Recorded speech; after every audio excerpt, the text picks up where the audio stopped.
And welcome back, everyone, to Curse of Strahd, Twice Bitten, the show where 5 DMs take on D&D's top Gothic horror campaign. I'm Dragna Carta, your host and DM, and it has been a heck of a long minute since we've last spoken. It's been, how long has it been? Like 2 months at this point? I thought it was like a week. Yeah, just a week. What game is this? It's been a week. Is this Curse of Strahd? I've been right. busy. No, we're doing Tomb of Annihilation. Oh, Wait, thank I God. thought we were doing Honey Heist again. Wait, fuck. Shit, I need to get my bear together. I need to get my bearings. I completely remember everything, but like, just which one am I? I think you're Am I the elf? you're the Irish one, I think. No, you're Oh. Strahd. Oh, okay, good. Strahd. Is this going to be a Sleepy Hollow homage at this point? Wait, Yeah. Yes. What year Yeah. is it? I mean, what year? Oh God, it's 2022. What year? Wait, no, it is literally is next year. Fuck. I'm not sure I remember how to do a southern accent, and I'm a southerner. That scares me. Well, that's a good time, but it's good to be back. It has been far too long since we've been in Castle Ravenloft, and I'm excited to finally get back on track to... Sorry. How did you put it earlier, Serena? Get this moldy vampire bread? Yes, that is correct. I did say get this moldy vampire bread. Wonderful. I am So- slightly unnerved by the fact that Dragna just said get back on trap. Trap, yeah. Yes. Wait, Yeah, what? No? Freudian slip much? I don't think it was a Freudian slip. I think it was a threat. I think it was a direct Okay. threat. Look, Got we're in Ravenloft. We know. We know what we're getting into. Do we? Do we really? Yes! I mean, we Thanks should, to since- Rahadan, now we really do. Well, we should also probably know, just given the fact that we've run this, but it's fine. Well, you think I remember Curse of Strahd? You do your best. Fair enough. In any case, I think we are all very happy to be back. At least I am. And, well, the rest of you are just figments of my imagination anyway, so that's fine. On that note, I think we're good to dive right in. So, with that, let's jump in and get started with Curse of Strahd, Twice Bitten.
And welcome back, everyone.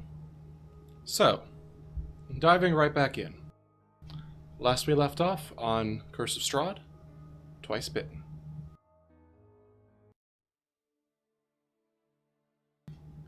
In preparation for their final day, their assault upon Castle Ravenloft, their confidence steeled and their wills prepared, and their bellies filled by a hero's feast courtesy of Amity and a spell scroll obtained from the Abbey of St. Markovia, our companions set off to Castle Ravenloft, escorted via the black carriage to its dark, stormy courtyards, and making their way to the rear garden and the overlook that looked down upon the dreary village of Barovia far below. There they rappelled down by rope, guided by Davian's wings, to the crypts of King Barav and Queen Ravenovia. Upon ascending further, they entered the catacombs, the crypts of Castle Ravenloft itself, and therein uncovered a wealth of information items, and dangers.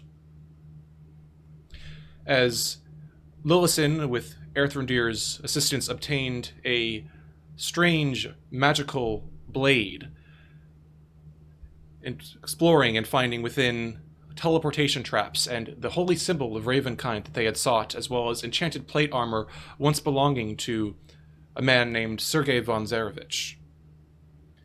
The companions continued to explore, repossessing, or a less charitable interpretation might say looting, no judgment, a number of magic items from the catacombs, including a thigh bone belonging to St. Markovia possessed of some holy power in vengeance against the vampires that populated the castle, a number of spell scrolls and other items, and then through fey teleportation and unorthodox use of a rowboat, entered Strahd's very tomb, there endueling a trio of vampiric brides and destroying Strahd's own coffin. Therein, at Amity's direction and after a brief false start, the companions summoned a Dybbuk, a foul spirit-like demon that possessed the corpse of Rahadin, which they had lugged all the way from the Amber Temple, and entrapping it with Esmeralda's magic circle, the companions obtained a broad knowledge of Strahd's capabilities, the traps and magic items of the castle, and even a rough map of the entirety of Castle Ravenloft, from the residual knowledge contained within the corpse of Strahd's Chamberlain. Thereafter, the party continued onward to Patrina's crypt in effort to assist Casimir in his endeavor to resurrect her, but were surprised when, upon opening the crypt's door, a banshee burst free, knocking several of their allies unconscious with an unearthly wail. Together, the companions managed to overcome the banshee, but afterwards confronted Casimir, who eventually admitted that it was by his hand, not Strahd's, that Patrina had been slain all those centuries ago, with a goal of preventing her willful transformation into a vampiric archmage. The companions' righteous suspicion and reluctance to allow him to continue made manifest, Casimir charged forward in a final reckless endeavor to bring about that goal and was knocked unconscious on the ground, beginning to bleed out onto the floors of the catacombs of Castle Ravenloft. And so, we find ourselves and our heroes wounded, quieted, chilled, far below the pillar stone of Castle Ravenloft as the flickering torches of the catacombs and the ever-present chittering and rustling of the bats atop the crypt ceiling overhead fill the air, and for a moment, there is only silence.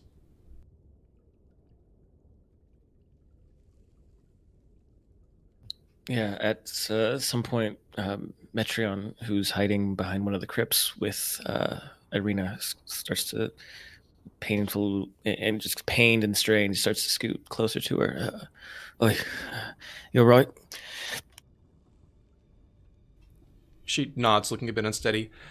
I think I am, for now. Right, yeah.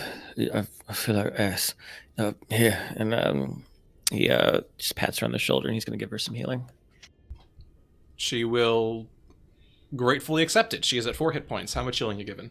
Let me just double check what my dice is. Okay, it's a D6. She gets 3. Nice. She will happily take them. Erthrindir looks down at the elf slumped at his feet, his expression torn between horror and just rage. And then he sighs, pulls out a healer's kit from his bag, and bends down to stop him from bleeding out. Stupid motherfucker. And Kiva. he's going. Ooh, go ahead. He's going to stabilize Casimir, but not bring him back up. Just stop him from bleeding out. Lillison stares between Erthrindir and Kiva, and then at Casimir, and then back to Erthrindir and Kiva, and says, "What was that?"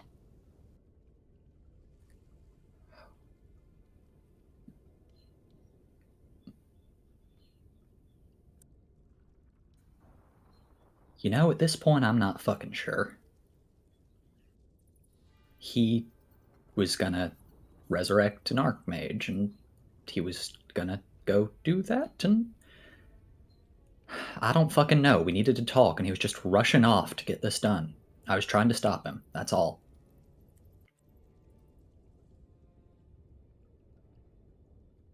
Kiva, whose chest is just sort of heaving with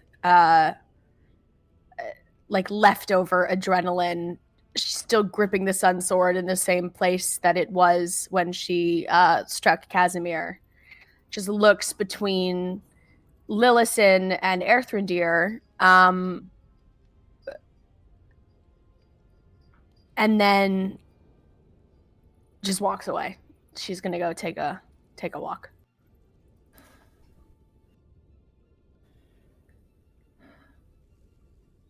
Resurrecting his sister, the thing that we brought him here for. I'm aware. And we also just found out the man's a murderer. We cannot necessarily trust his intentions. Half of us here are murderers by now. Not in the same way. He killed his sister because she might have been about to do something horrible. I feel like you'd be sympathetic to that not being a good thing to do to somebody. Lillison's eyes are going cold by now, and she glances towards where Kiva is like walking off between the crypts, and she just says quietly, I don't have a particular reason to care about what he might or might not have done in the past. I need to get out of here, and I will use him or anybody else to do that. Erthrindir takes a long breath. Yeah, no, I know. But we can't risk it. He's a liability at this point. And just put him in a fucking crypt then. Let's go. That's what I was thinking, unless anybody objects. You just hear Kiva like chuckle incredibly darkly as she goes over and joins Metreon and Irina.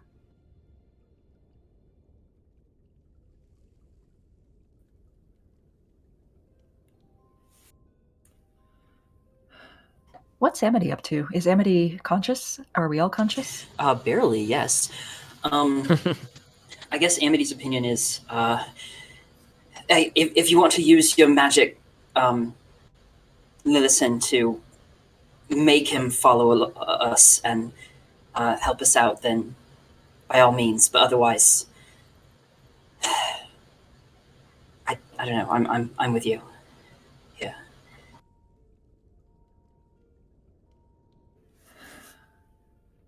I can do that, but if you would all rather put him in a crypt, leave him, not knowing when he might wake up or what he might try when he does, then we can leave this behind us as well.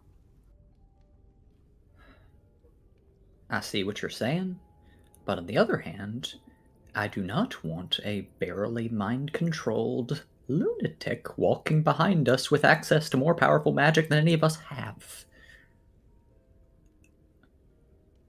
That seems like a low percentage play.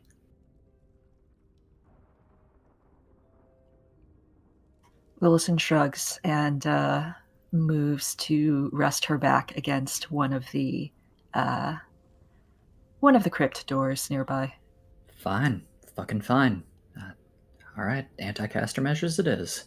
Tie the hands, gag the mouth, steal his spell focus, get his spell book. As Erthrindir busies himself with tying Casimir up. Easy enough to do. He is entirely slack at this point, stable, but remaining unconscious, and you are able to do that pretty efficiently within the space of a minute or so. Good. Aerth's going to do all that he's described, and then pick him up, carry him to one of the empty tombs, probably the one that had his own name on it, and lay him carefully on the slab. We'll be back. We're not leaving you here to die. I promise. And he will shift the stone closed. it thuds shut with some exertion, leaving his unconscious body entrapped within the dark confines of the crypt. Well, now that we found out that one of the few people who've been altruistic to us was, in fact, doing so for his own means and never had any intention of helping us, shall we take a moment? Because half of y'all look like death. Hey, you don't look too keen yourself then, alright? No, fair. I'm sorry. He rubs at his temples. I'm sorry. I'll get it. Yes, I could use a bit of a windbreak. All right. Wait, that didn't come out right. I get what you mean. And then there you hear a little bit of a fart. Oh, fuck off! Can you not? Earthendeer is trying to hold back a laugh. There's a breeze at least. I'm sorry, Arena. I didn't mean to do it downwind. She just gives you a look and then rolls her eyes. Tell you what, the people who weren't unconscious can stand guard while everybody else gets a chance to recover. How does that sound? Certainly. I can do that first. Great. Kiva just looks over and is just like, I reckon I feel better than both of you do. I should take first watch. Works for me. Thank you. And Kiva? Thanks. I don't know what that fucker would have done if he'd managed to. Thank you. Look. And she looks like she is like searching for something to respond, and there's like definitely a struggle in her face, and she just looks into your eyes and nods, and then settles down to take first watch. Earth nods back and slumps down near the crypts.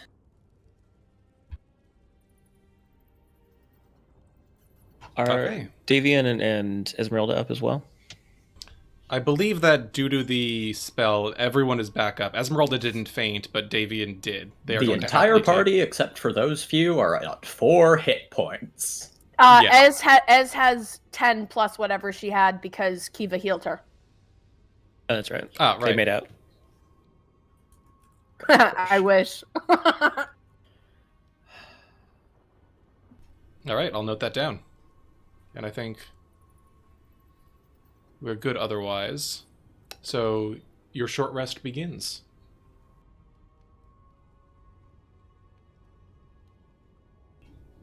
Over the course of the next hour or so, you linger amongst the catacombs, doing your best to bandage yourselves, repair any wounds that you've taken, and just calming yourselves, catching your breaths, and preparing your wills for what comes ahead. Is there anything in particular that you would like to do during this time? Was Irina or Kiva wounded at all? Like, physically wounded? Kiva was, yeah. So during this rest, this qualifies as a short rest mechanically, right? Because I need it. Yes. Okay. So looking over at Kiva, who's clearly winded and battered, Metreon, who I forget, but I don't remember if I established that he has a mohawk now. But he does. Incredible. Jesus Christ. Well, he shaved it in preparation for this. It was kind of like there was a montage. But that was before we got to the castle. Anyway, he will take off his signature teal green bandana. And when he does, those who are around would see that his horns have been clipped, filed down to nubs. And he will kind of start to tie off the area where, at least a small area where Kiva might have taken a wound. Kiva sort of startles at the contact at first because she's sort of zoned out. And then she looks over and she like holds up a hand. almost like in the air, it just sort of like feels the absence of Horn, and just then lowers her hand and just says, "Thank you." No, don't just make sure you give it back. Of course. Besides, we'll trade for the glasses then. No, the glasses was free.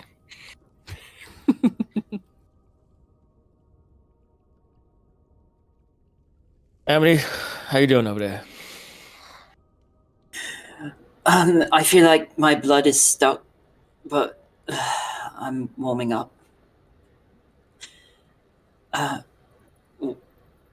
What's with your horns? Oh, I got them taken out. Well, not taken out, but just keep them clipped. Just keep. Well, it did keep my disguises a bit more. Well, it's easier to make yourself look like a human when you don't got weird black curly horns coming out the top of your head, and Should I less be attention. offended by this? Also, I thought you could look like anyone. Well, I mean, now I can. I couldn't when I was living in Waterdeep. I was just paint myself up, but it's kind of a distinct feature if you got them. It was never as big as yours, but they was there, and I just didn't want them.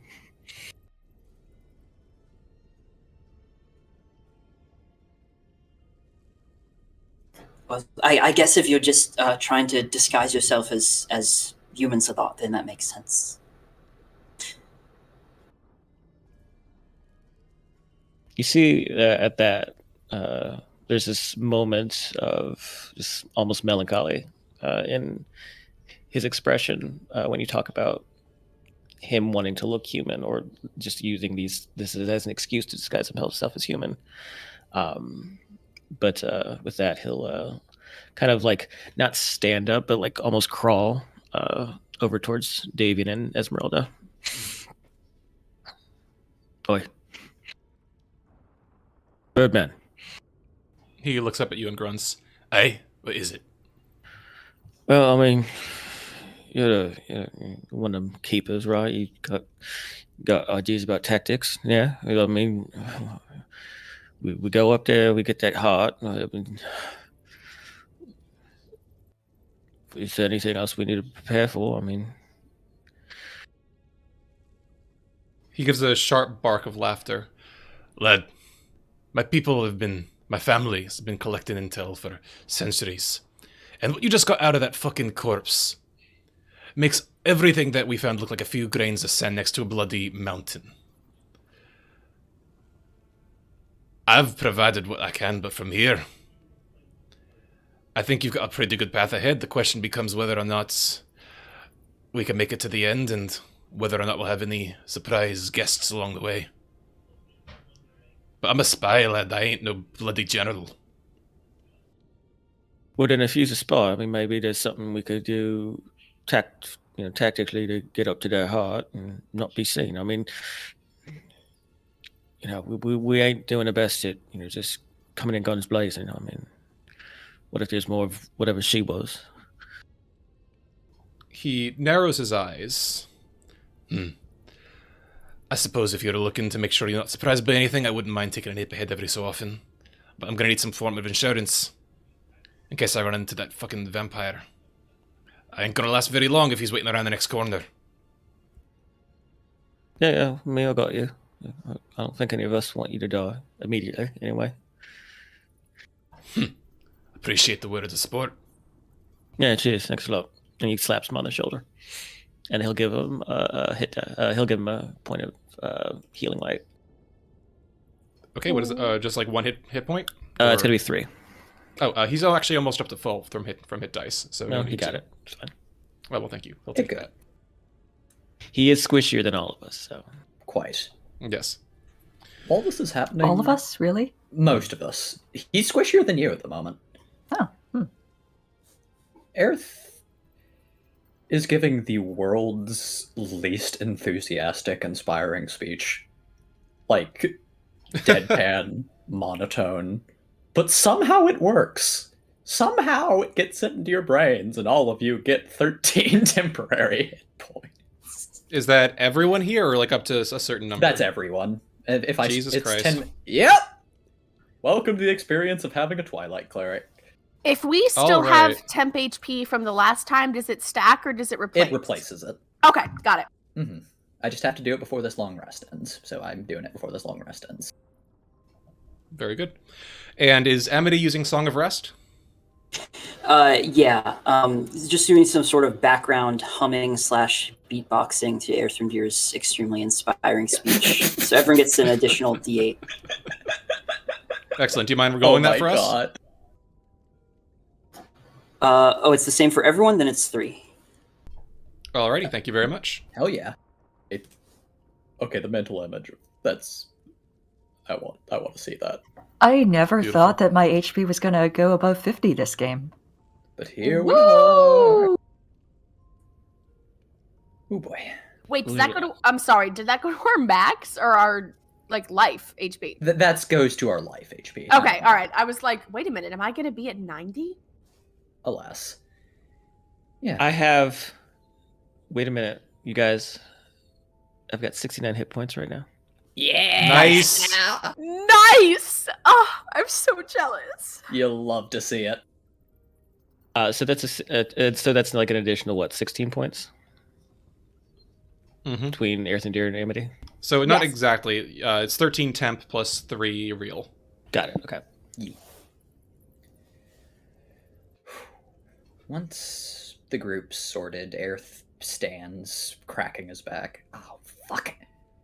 Well, we gotta get moving. Y'all wanted to try and get that heart, right? Head up that passageway and destroy that thing? I think it's our next best plan. He can't go back to his coffin, so I feel like we take away the next thing and then... From there, if we kill him, we kill him. Exactly. I think it'll be the easiest way to get finality. Yeah, and thanks to Amity, we know where all the cool magic items and stuff are, so we can make some stops to get whatever he's got hiding. Although you do wonder why he's not using all this stuff. You'd think he'd, be weighed down with it. Well, with all due respect, I don't want to turn this into a treasure hunt. I mean, the more time we spend fucking around and diddling around and trying to find Easter eggs and shit. No, me neither. But if there's stuff on the way, and it'll be like a 2-minute diversion, I don't see the point in not grabbing power while we got it. Like, what's Easter? It's like a fertility holiday, I think. I'm not sure. But yeah, I'm with you. I just do remember that the tunnel we're going into has a trap in the middle. Right. How are we gonna? So there's a trapdoor leading down. Are we just gonna try to jump over it? We got a rowboat.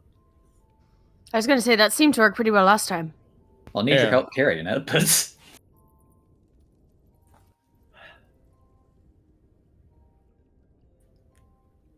go grab Alright, let's rowboat. I can't Take the fucking believe rowboat. you're about to get this much mileage out of that goddamn rowboat. We will continue to get mileage out of the goddamn rowboat, Dragna. Just you watch. I look forward to it. Just be mindful, that weird teleport thing. Right. Yeah, I don't want to end up back in the coffins. Wait, you don't want to end up back in the coffins? No. I don't want to end up back in the coffins. Yeah, and I saw what happened to you. I don't want that to happen to me, Metreon. I'm not stupid. All right, just saying. No, fair. Let's go get the boat. We go get the boat. The boat has been got. We then go to that tunnel with our boat. Okay.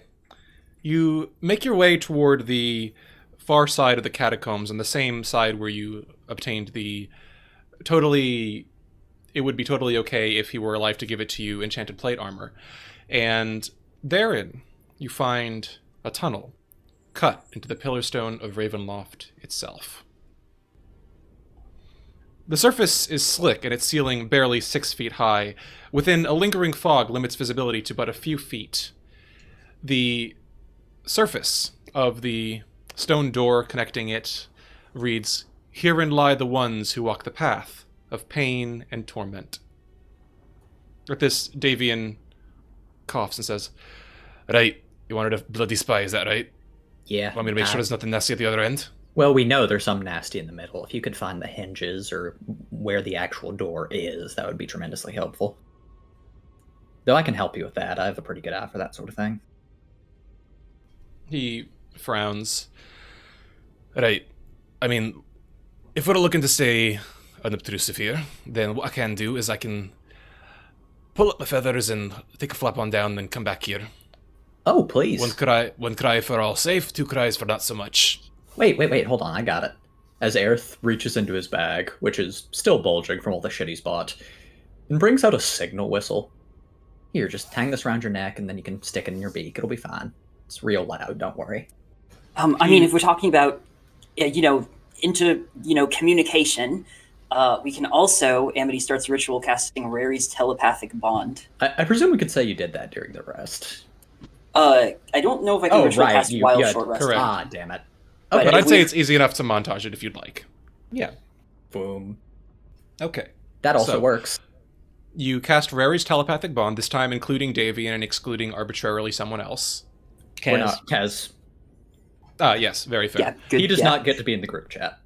It works out just a-okay. Alright, so with that, Davian nods and says, "Right, you bloody fuckers had better make sure to bring all my stuff along with you." And with that, he closes his eyes and his form begins to shrink, sprouting black feathers, his lips coming together and extruding to form into a beak as black plumage bursts over his body, and then the entire cloak collapses. And out of the hood hops a little black raven with old mottled spots on some of its wings, a bit of grayness to one of its eyes, and it gives as it opens its beak, however, it gives a harsh, almost scolding caw that is unmistakably Davian Mordekov. An Well, extra listen. raspy caw. Exactly. It Well, sounds like listen this raven chain carefully. smokes. Lilson carefully just gathers up his fallen cloak and makes sure that nothing has fallen out. He gives you an appreciative nod, and you hear in your thoughts, "All right, good. This is funny. I take it y'all can hear me. Yep. All right then, I'll nip on down and I'll let you know if I see or hear anything funny." Thank you. And just to be clear, you want me to check out the floor or just see if there's any beasties in there? Ideally, Checking out the both. floor, it'll take me a while. Then just check for beasties. We can check out the floor and we make sure we're not about to get mugged. Right then. And with that, the raven caws quietly and flaps its wings, taking off and vanishes into the fog. A few moments pass, then a few more. A minute goes by. But soon thereafter, you hear the sound of flapping wings returning, and the raven reemerges, Davian settling down atop the stone door to the tunnel. Right, it's a long tunnel. It's about, I don't know, maybe 120 feet long. There's a bit of stairs going down at the other end, and they lead to a nice closed door, it looks like. No fucking clue what's on the other side. Hushed. Didn't spot anything, so looks clear. Hey. Any of y'all happen to buy a 10-foot pole? I always hear that's good adventuring gear, but I forgot to get one. If you have a shorter pole, then... And then she summons her mage hand. Could hold it out 10 feet in front of us? Aerith reaches into his bag and pulls out a short stick. Yeah, that'll do. Thanks, Lawson. All right, we begin tapping on the floor with Yes, the pole. in 5-foot squares. All right. As we draw the whoever's- map of this dungeon. Yes. Whoever is searching, give me a perception check, please. Is this not like I- definitionally investigation? According to the exact text on page 84, this is a perception check. Wow, okay. 22. You know, fair. Work, Lawson. I'm sorry. Lovely. So, listen, around 50 feet into the tunnel, as the... What is this, a quarterstaff you're using? Yeah, it's like half a quarterstaff. No, Half a let's be real. quarterstaff. It's a stick. He picked up Okay. a stick. So using the stick, you feel it bump up against something a bit strange, and leaning down with your fingers, just having tuned your senses finally, you feel a strange seam in the stone floor. You think you might have found what you're looking for. The question is what you do next. Lilithan stops and points out the seam. I don't see the hinges, nor where the entire thing might be. Ooh, that's good design. Do you see any corners? Do you see where it ends, at least? Do I see where it ends? Nope. You can't see any further than around 2 to 3 feet due to the thick fog in the tunnel. Even with the sun sword? Fog, unfortunately, is not dissipated by sunlight, I'm afraid. You know what? Weather is horrible, and I hate it. I mean, it's a very pretty fog. Like, there's a white glowy mist, as little swirls of radiant, little bits of cloud around the sun sword. It's very aesthetically pleasing. You just can't see shit. Should we put the rowboat there and see what happens? Worst that happens, it falls in and sticks up the slide, and admittedly, that'd be pretty funny.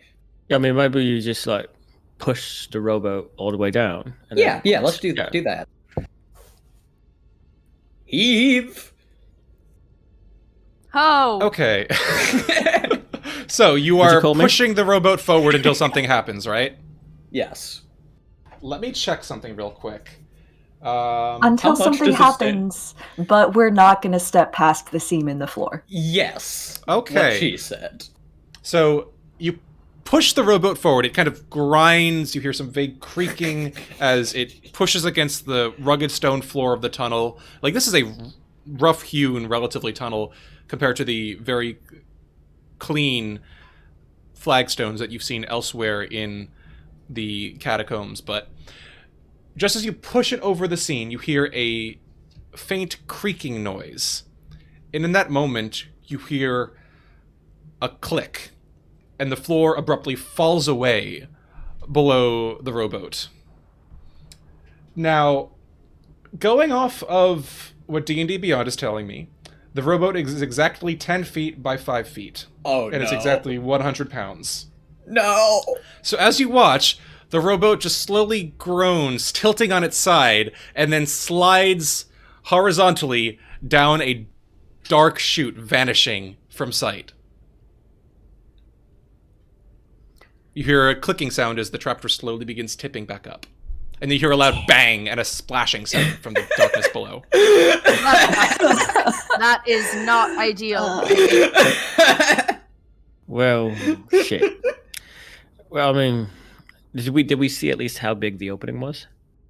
It seemed to be around... Based on how the rowboat fell into it, you couldn't see the entirety of the rowboat as it fell in, but it seems probably around 10 feet or so. It's your best guess? So if we get like a running jump, can we maybe clear it? One thing I haven't mentioned that I mentioned at the start, when you first saw this tunnel, anyone who's over 6 feet tall, you are bowed. You're scraping the ceiling. Anyone below, you're feeling the walls pressing in, the ceiling actually intrusively low. You doubt you could get the kind of vertical clearance you need to actually jump over this thing by 10 feet. So Amity's horns are just like scraping as she's walking. Oh, absolutely. Like, Amity is like bent very slightly forward. It is not a pleasant walking experience. Gareth holds up a finger. Give me a second. And he pulls another patch off the rope. This one for a 24-foot long wooden ladder. Oh my god, it's the fucking divine bonds!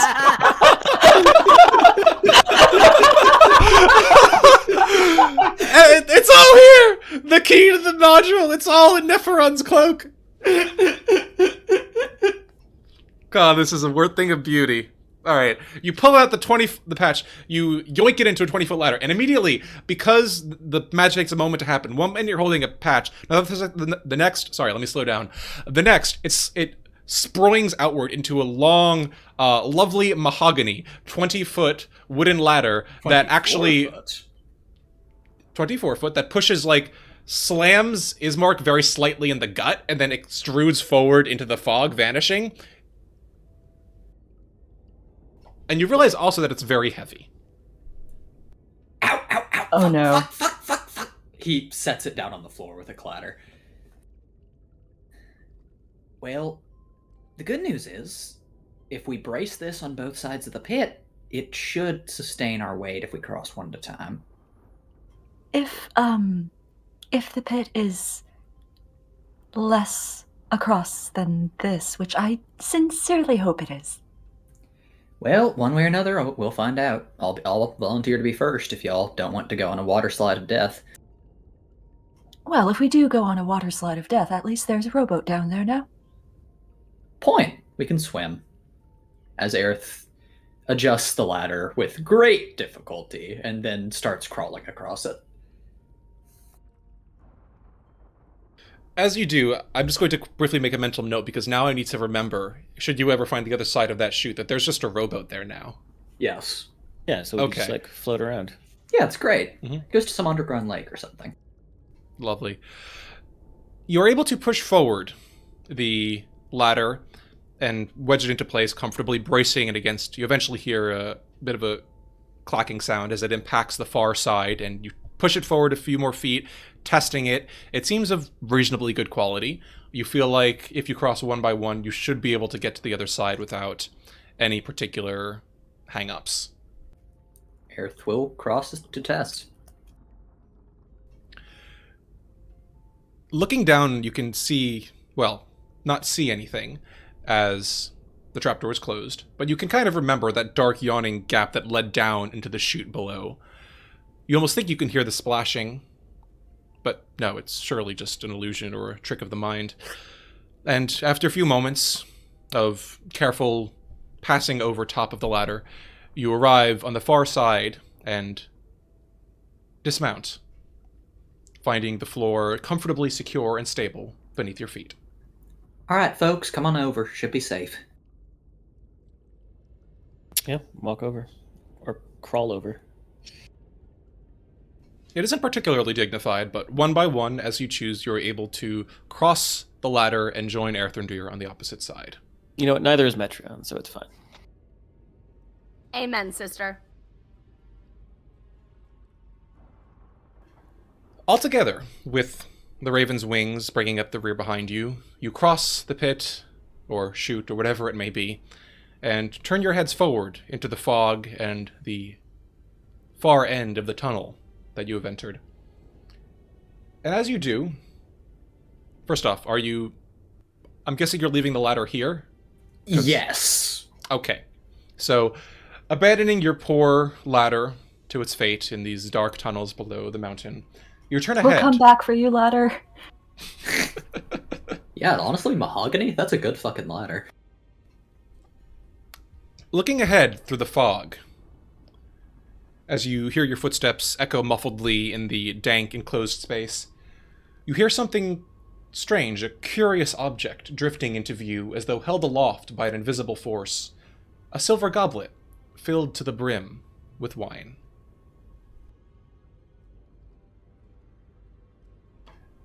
Amity, do you currently have Detect Magic active? Alas, I do not. Okay, good to know. Yeah, there's a point where Metreon, his nose starts to twitch, and you could see that there's this like moment of recognition, almost as if he might start floating towards the wine, kind of like in cartoons. When she smells it, she immediately like sidebars him with her arm and is just like, "Wait, we don't know what that is yet." Well, I know what it is. Can Kiva use her magic awareness? So, what is the exact text of it?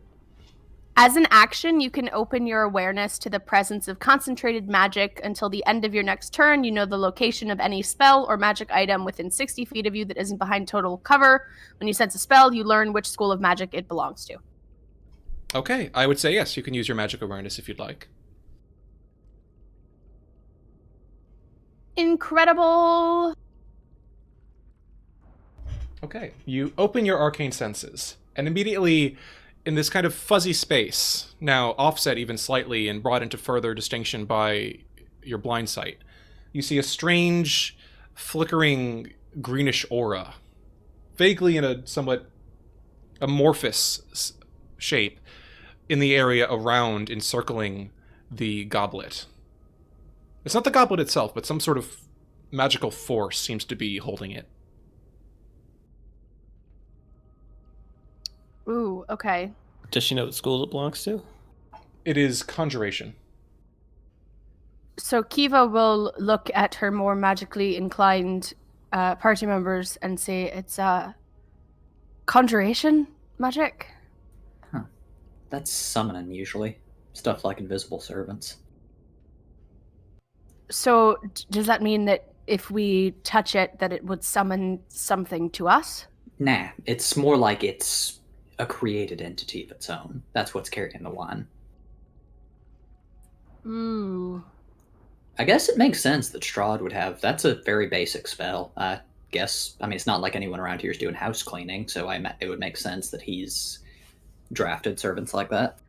But down here, and all of a sudden bringing us wine, does that mean? Oh he no, that knows might just where be we are? that might just be him trying to kill us. I don't know.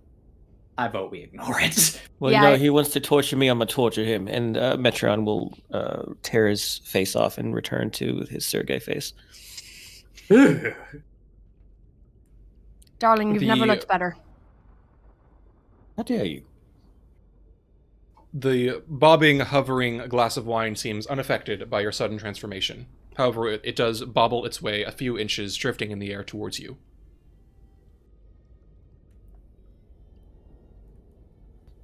Damn. Oh Sure. god, We should, oh god, we oh should god. all stand aside and see whether it goes somewhere in particular. Yeah, let's do that. Kiva reluctantly releases her arm from Metrion's chest and just gives him a look like, please, please be smart, please.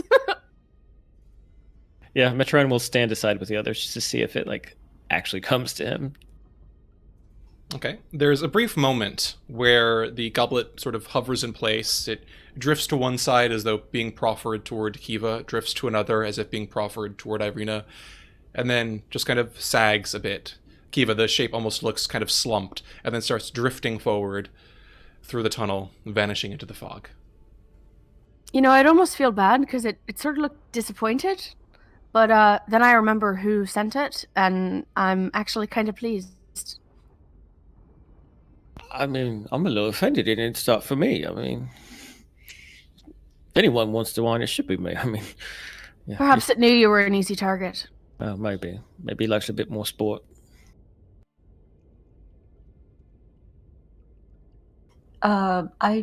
Do we hear the sound of the trapdoor opening? You do not. Unfortunate. Just hear a clattering of a cup, like As the wine goblet joins the rowboat. Oh, no, it used the ladder to walk across, so it's fine. All right, shall we get moving then?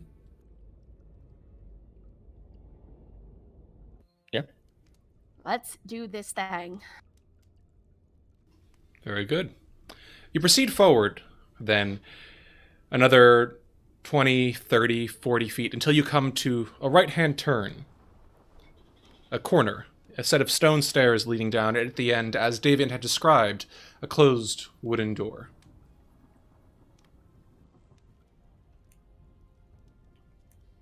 Let's open it. And open it you shall.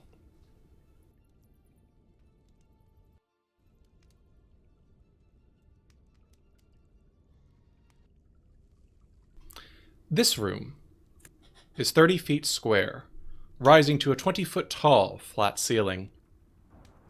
A stone brazier burns fiercely in the center of the room, but its tall white flame produces no heat. The rim of the brazier is carved with 7 cup-shaped indentations spaced evenly around the circumference, and within each indentation, a spherical stone, twice the diameter of a human eyeball and made of a colored crystal.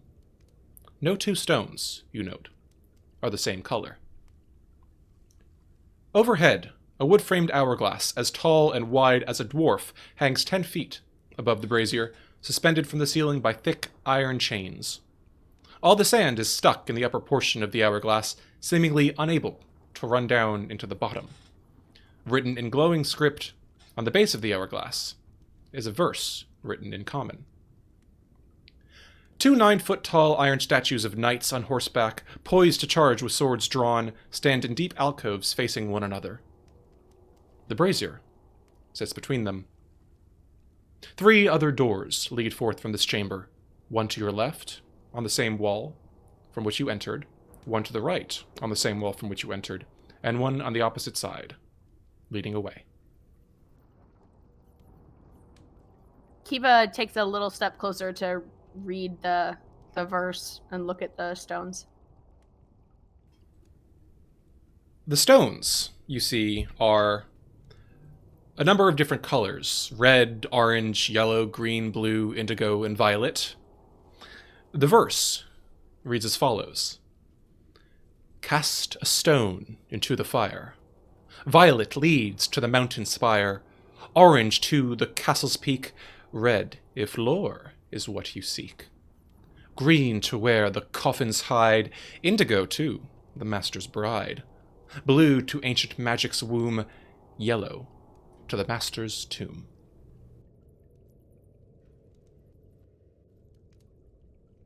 Wait a check.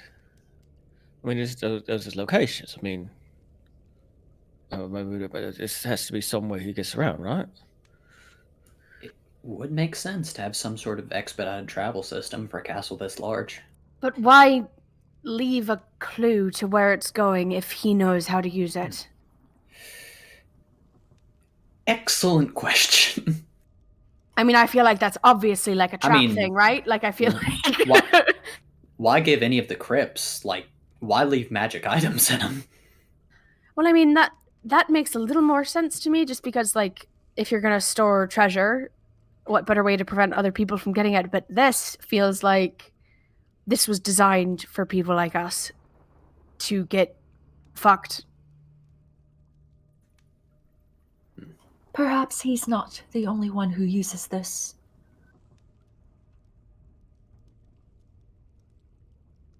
I mean, you make a point. I mean, if anyone here is using it, they live here anyway, you'd assume they'd remember the code.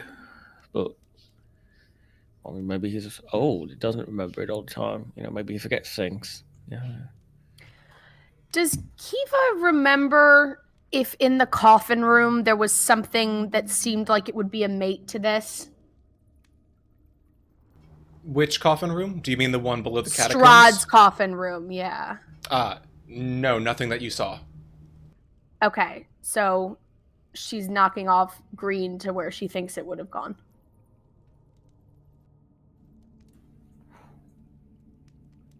Well, So, I mean, what would be the goal then to set this off? I mean, if you think it's a trap, what's the result? You know, if one of these takes us to the peak, where, I mean, that's where the hut is, right? If we took it to the peak, you think it'd take us on top of the peak, maybe like drop us on the roof and then make us fall to our deaths. if I were doing this, I would just have whatever stone you threw in trigger a disintegrate spell. Yeah, I mean, this could all just be exactly just a fool, so no matter what we do, it's the same outcome. If I had something like this, I would make 2 or 3 of them useful, and then the rest of them kill you. Oh, that's a good idea. That's a devious.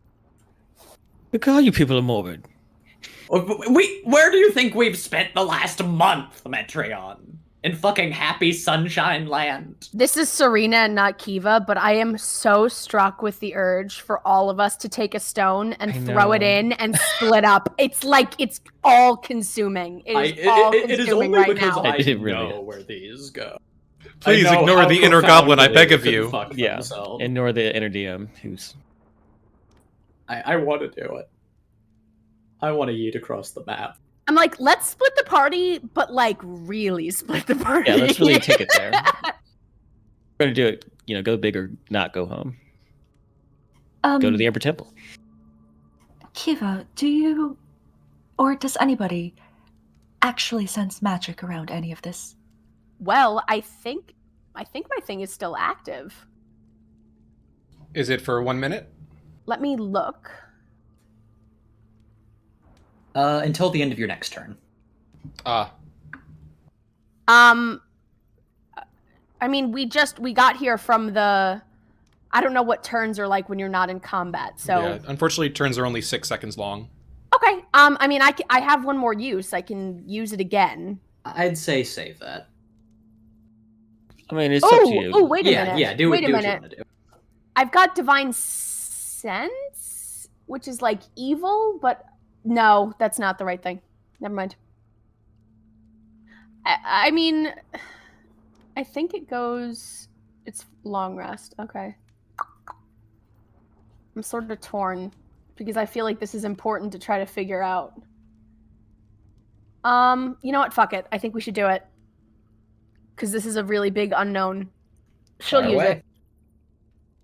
All right, you open your magic awareness, and you see a blazing green flame, an aura of powerful magic surrounding the hourglass, the brazier, the stones. It is clearly strong conjuration magic. And it's all like connected, like the hourglass is part of it. Correct. It's all Okay. part of it. All right.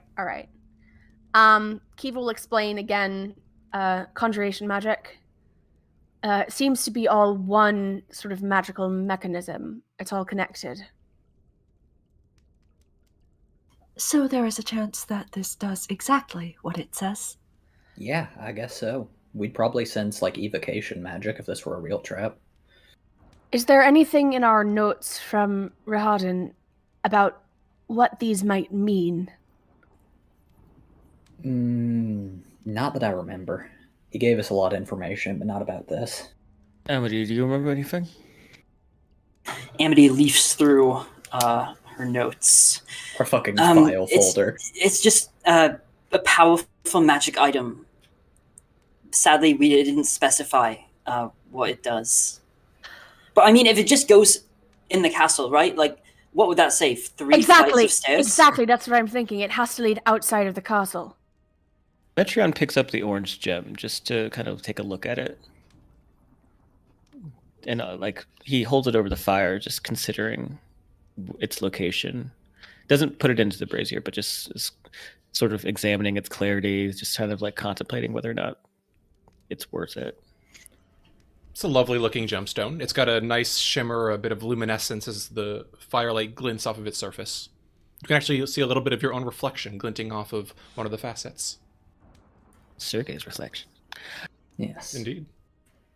Well, I mean, we could risk it or we can't. I mean, Aerith has a horrible, horrible thought.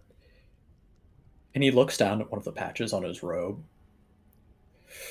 Okay, so there is a way we can test this, but it's a little, unethical. How unethical? How do you feel about dogs? Oh, that's cruel. I like would- It it. is. You wouldn't do that to Truffle. I would. I No, I almost mean, he did that want to to kill Truffle. I did. Truffle, I so, almost I mean, did that to Truffle. I'd rather you didn't. Yeah, fair. I don't really want to do that either. Regardless, I think whether or not we use this, we need to take the stones with us when we leave. Right. To make sure that no snarky little bitch vampire can try to escape using them. Works for me. That is very smart. Yeah, alright, let's stick the stones in a bag and then one of these doors leads up, right? I certainly hope so. Shall we consult the map? Let's consult the map. So. Do it. What are you doing? Jack! Do it. So I made a wisdom check. And you Okay. failed. I got a 4. All right. Yeah. So Metreon, looking at the gem, shrugs and tosses it into the brazier.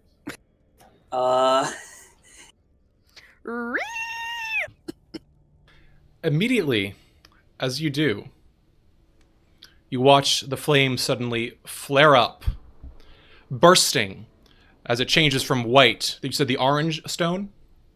The one that's supposed to go to the tower's peak, or the Gotcha. castle's peak. You watch as the flame turns a brilliant, deep orange, and you watch the hourglass. The sand begins running out as the stone vanishes into the flames. It's a timer. I guess to make Metreon, sure it what doesn't did you- stay on. I'm sorry. I just I started. Lillison starts grabbing the other gems. Yeah. 1/3 of the sand has run out of the timer. I suggest we back away from it. All right, fine. I'm sorry. I just thought maybe. No. There's no way to like look through it and see something, right? You know what I mean? Like a portal Nope. to the other side. You just Okay. see fire. 2/3 of the sand has run out. This animation, by the way, stunning. Brought to you Yeah, by it's a good- Benio's Battle Maps on Patreon. Oh wow, yeah.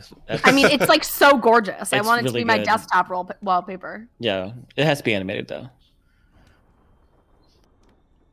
The final grains of sand are running out. Are you just going to let them expire? What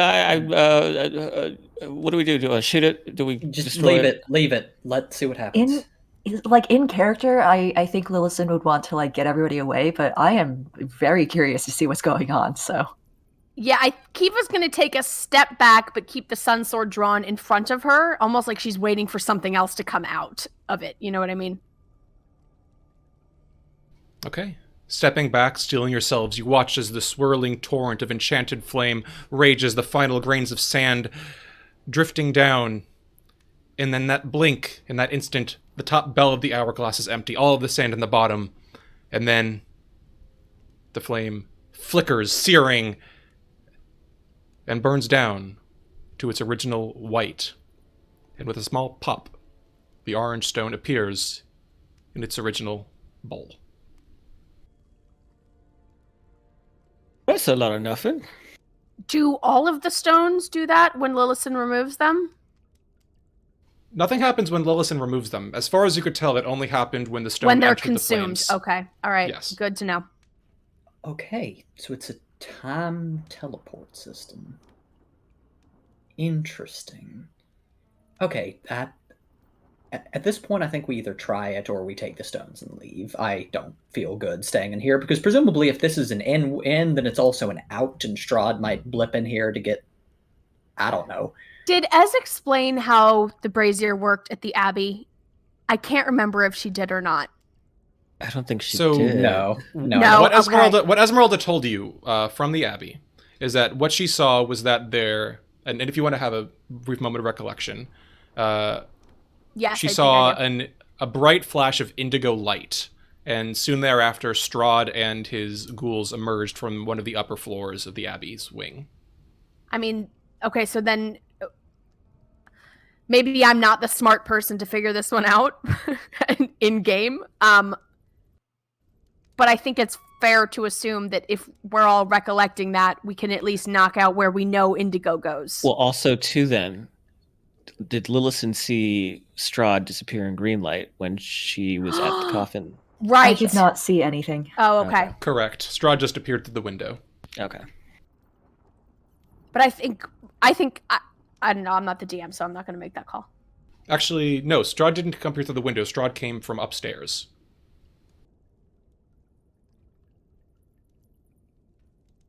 I mean, as you saw the flash of indigo light, I mean, if he was able to bring himself and a bunch of ghoulies, maybe you know, this is it's just not. It can be for multiple people. You know, maybe we can all fit in it.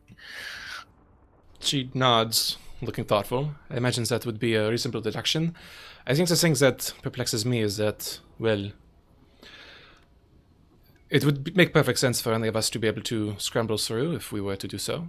It seems to remain active for a time, and as far as we know, we have no reason to believe that entering the flames while the sand is running out would cause the spell effect to end prematurely.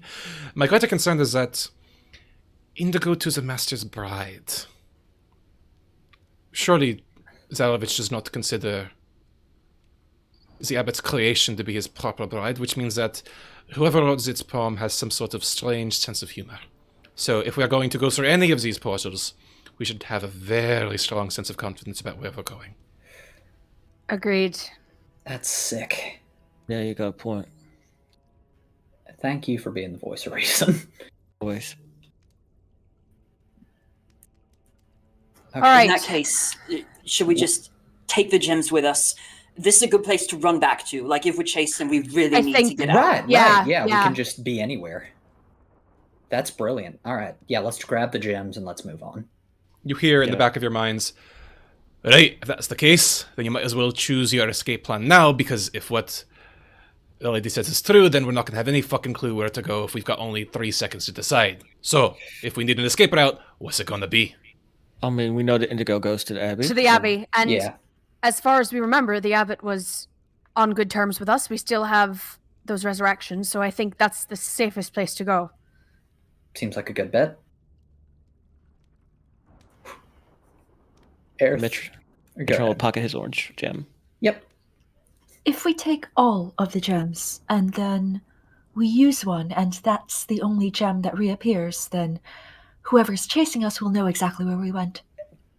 God damn it. Lilson starts putting a few back. Yeah. Thank you. Yeah, yeah. All right.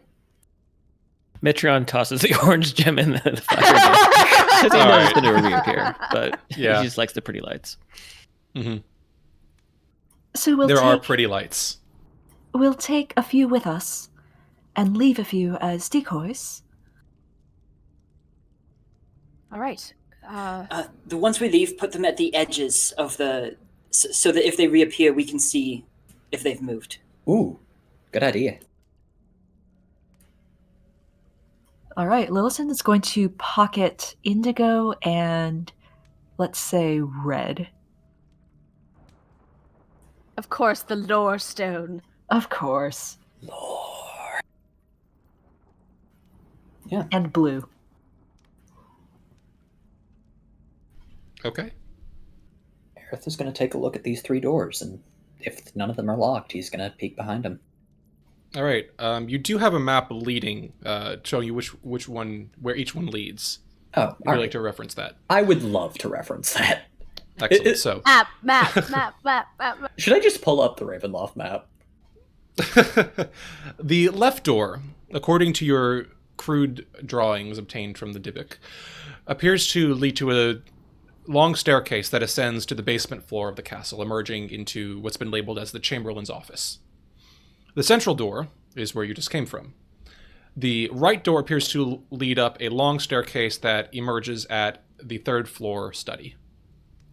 The door on the far side appears to lead down into a large room that connects to other chambers marked dungeons.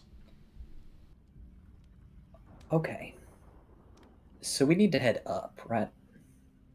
For the tower, for this heart.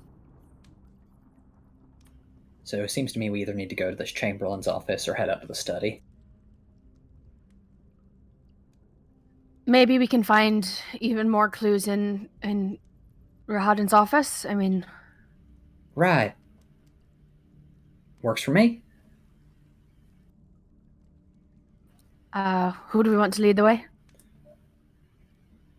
I'll do it. I want to see what that fucker was up to. All right, Kiva will follow behind Earthendir. Metron will stay in the back with Irina. And to make sure I'm remembering correctly, DM, we were warned about something in the Chamberlain's office, were we not? Or am I misremembering that? If you have it in your notes, then you were. If not, then not. I do have it in my notes. Checking right now. Y'all take notes? Right? Yeah. I literally had 13 pages of notes from last session. Whoa. I only have 1 page, and if we were warned about something on my page, I failed to write it. In that case, we'll proceed like we haven't been. That's fine. It is hard to remember. Thank you for your patience, audience. We love you. Just to confirm, what is our current marching order? Earthendir's up first. Lillison will go second. Kiva will take up the middle. Amity next. Metreon and Irina are going to be in the back. Okay. It is. I found the note, by the way, guys. Oh, thank you. Oh, Did it warn us or no? Yes, Okay. Oh, excellent. a demon in the walls. Oh well, there you go. All right, that's our answer. There Does you that go. change our plan though? That just means we got to get ready for a brawl. I mean, so did he mention the study? He Yes. did as Yes, a he did. location of some cool shit. Secret Yeah. doors in the study somewhere. Hey, I I mean, vote let's do that one first. Yeah, let's maybe just go do that because like he didn't mention any dangers in there, and I feel like if there was any information, we got it from Rahadin himself. Then yeah, let's hit the study. And leave the Okay. demon to his demons. The study you shall hit. Opening the door, you see beyond it a dark spiral staircase that climbs into the shadows. Will you ascend? Yes. Sure. Yes. We are getting Okay. so fit. Very well. You know, pass then steps into in. the darkness and begin ascending the staircase, leaving the warm, roaring brazier behind, the torchlight vanishing into the darkness, but the sun sword illuminating the path forward along with your own dark vision as you begin the climb up above.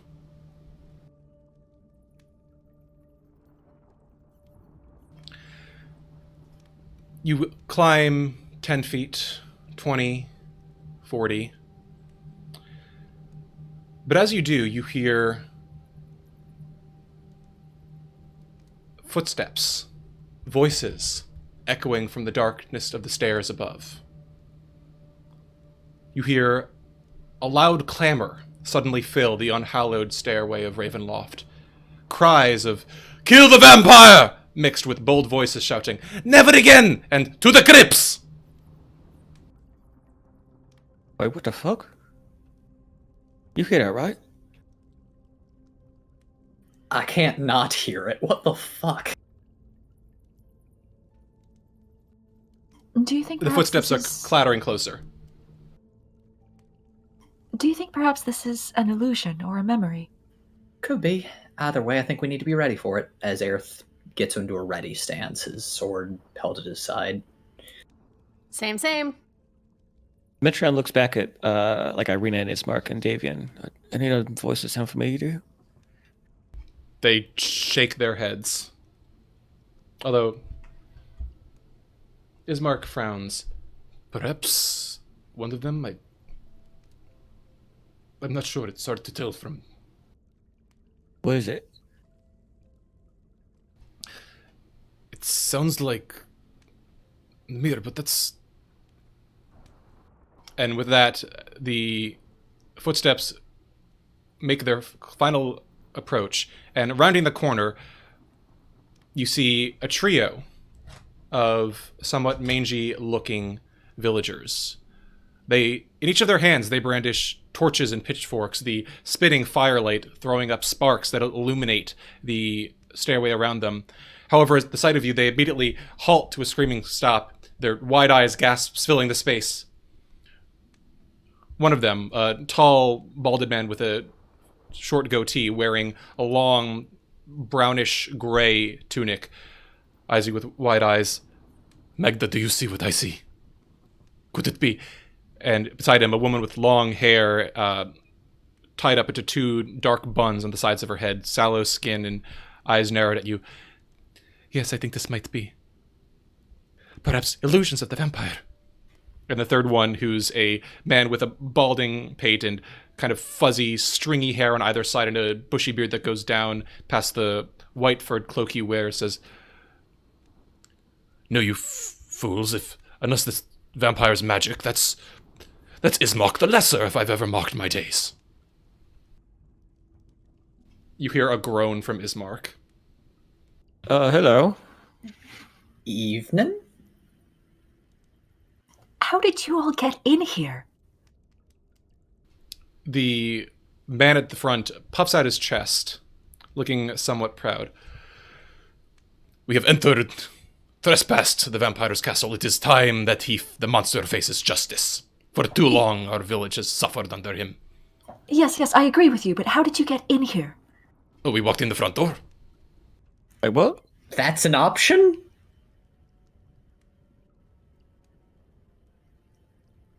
They kind of exchange glances and shrug, and the woman says, "You do not seem like vampiric illusions." I mean, Well, neither do you, but all right. You know what? Sure. Sure. Wonderful. Hi. My name's Deer. These are my friends. We're here. We are not friends of the vampire, and I presume y'all are not friends of the vampire. Y'all should probably not be here. The taller man snorts, "We should absolutely be here. We have every right to defend our land." And at this Ismark sighs, "Yes, I thought I recognized your voice. That is in Magna. Magda, I did not think it was you, but now that I think of it, there was a resemblance. I think I would echo my friend Ertrandir here. It is most unwise. I'm not sure how you have made it to this point, but the castle is dark this day. It is full of dangers. It would be safer for you to, at the very least, remain quiet, and perhaps consider returning to the village if you are able." I mean, maybe some of them can help us, right? Are any of you capable fighters? All of them shout at once, brandishing their pitchforks and torches, and the man in the back, with the sort of bushy beard, says, "As the Moaning Lord with my witness, yes.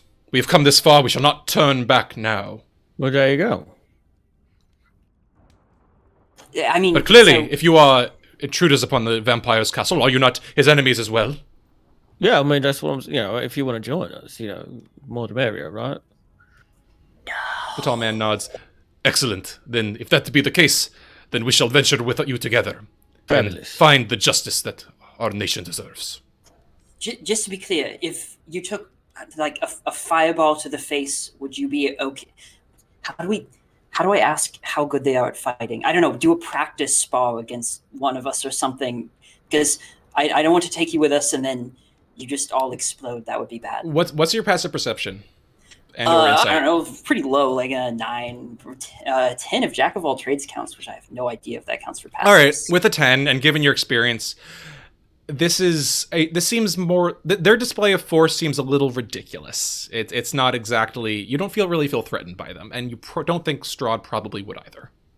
I'll go ahead and try to. I'm actually going to sneak attack them. I'm going to try and take out the guy who called Ismark the Lesser. All right, so you're actually attacking this guy? Yes, sneak attack, but non-lethal. Okay, if you're doing that, then I'm going to need everyone to roll initiative, because this will initiate combat. Oh, it will? Okay, I won't then. Unless everybody wants to kill them. They can see you. You're right in front of them. Okay. Wait, we can't just tell them to go back. We learned that one of the greatest traps in this castle is trying to leave by the main entrance, and we don't know of any other exits. Oh, son of a bitch. You hear... Oh, no, wait. No, we don't. Unless you can climb a very long rope. Go on. Nope, proceed.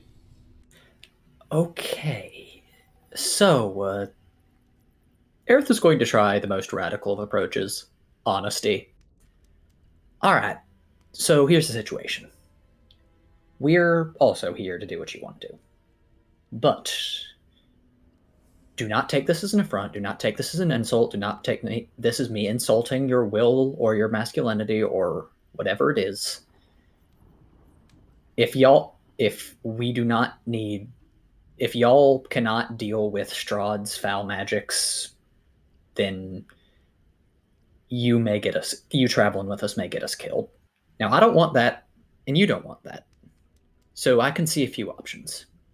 One, you come with us, but you stay quiet and you stay out of combat for the time being. Or two, we tell you about a safe place in the tombs that y'all can stay for a bit, because, frankly, God, we appreciate the valor, but I also do not want your deaths on my conscience. The taller man steps forward and gravely puts a hand on your shoulder, meeting your eyes. "My friend, I appreciate your concern."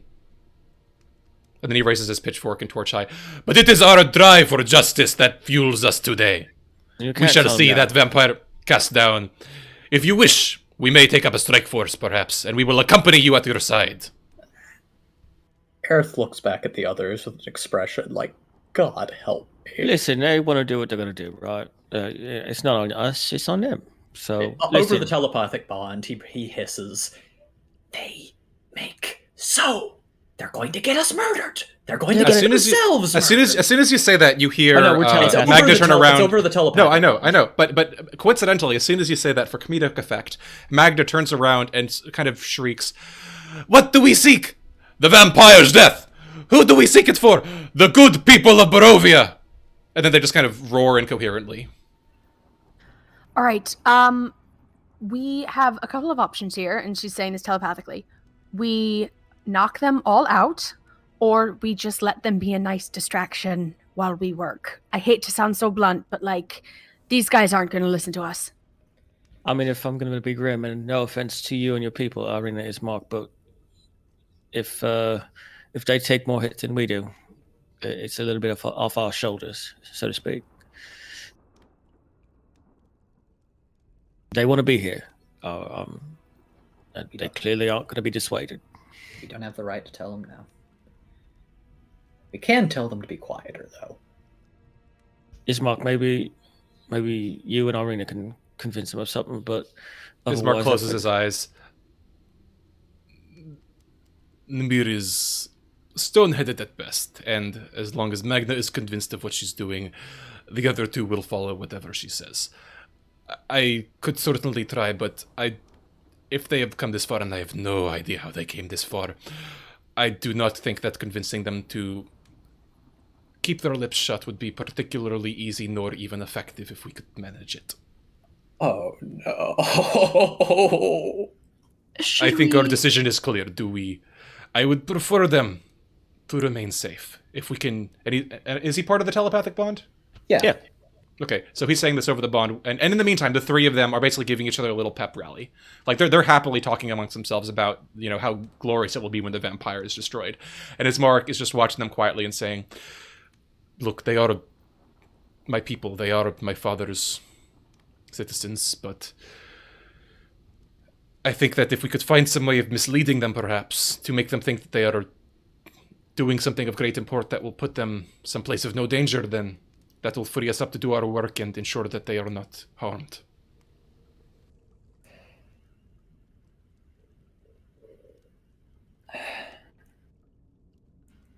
I hate this.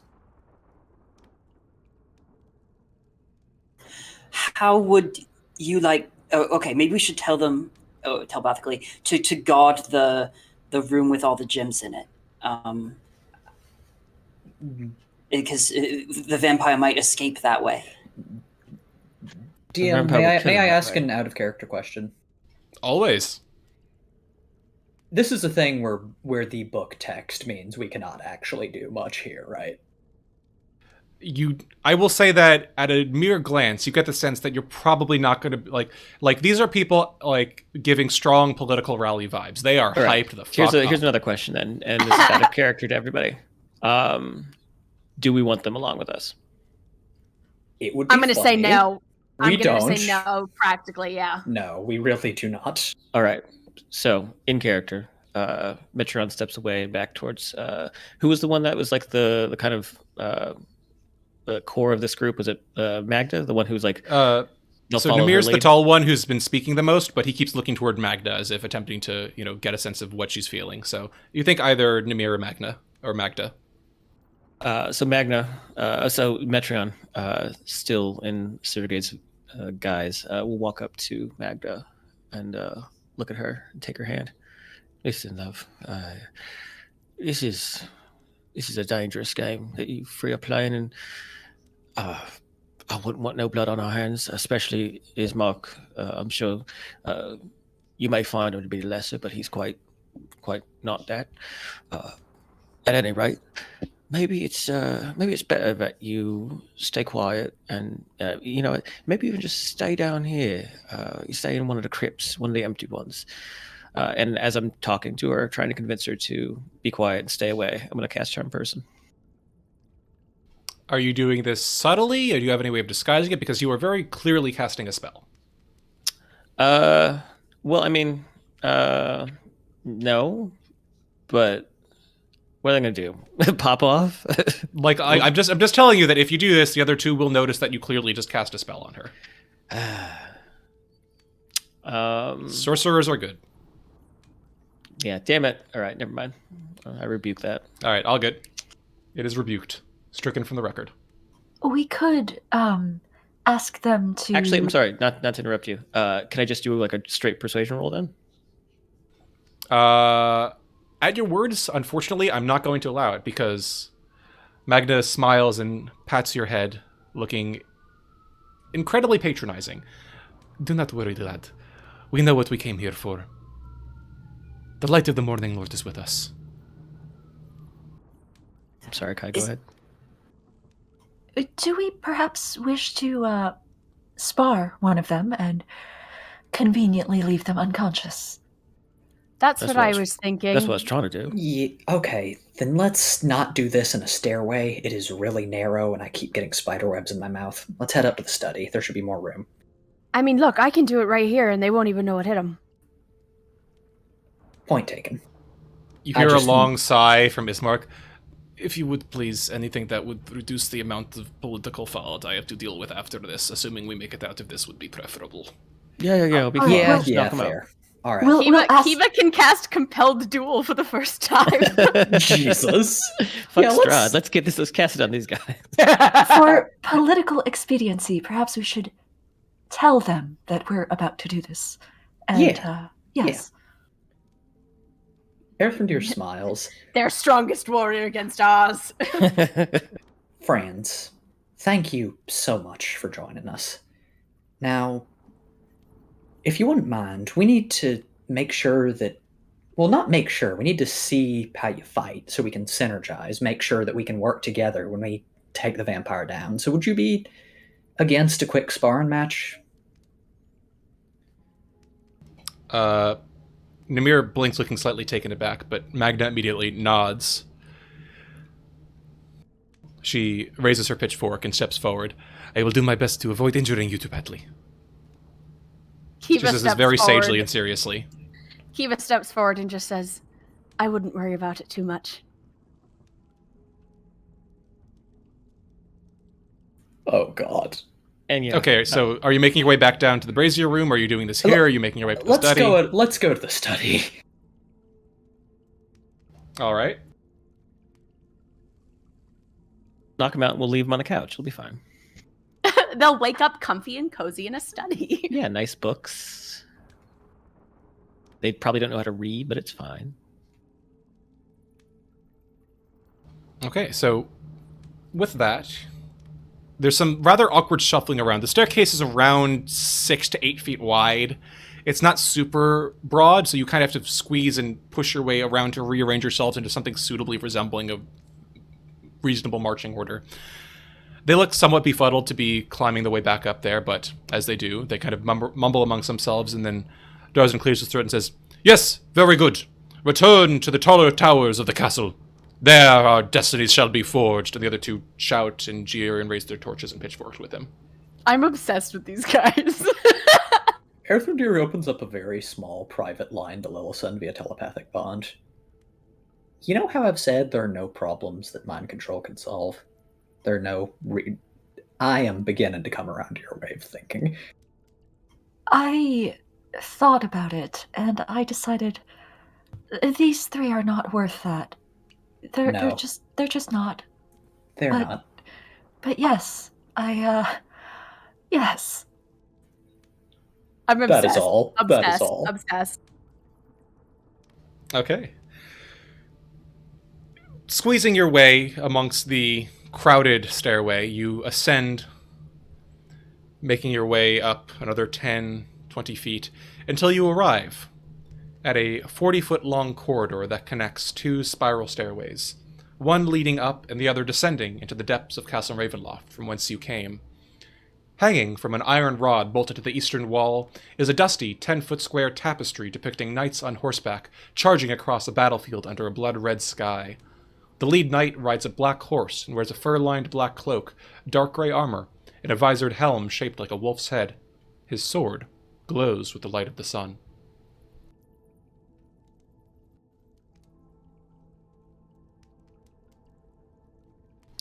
Magna looks around and rolls her shoulders and says, "Right then, we've got a little space here to work. Unless you'd prefer to continue going up." No, I think this will be fine. She steps forward, readying her pitchfork and giving you a very dark-looking nod. "All right then, whenever you are ready. I'm glad to show off my stuff, as the kids put it these days." Kiva just looks back at the others and nods. Aerith has his head in his hands. All right, if you would not mind making a dexterity check, just a standard dexterity check to roll for initiative, and Magda will do the same.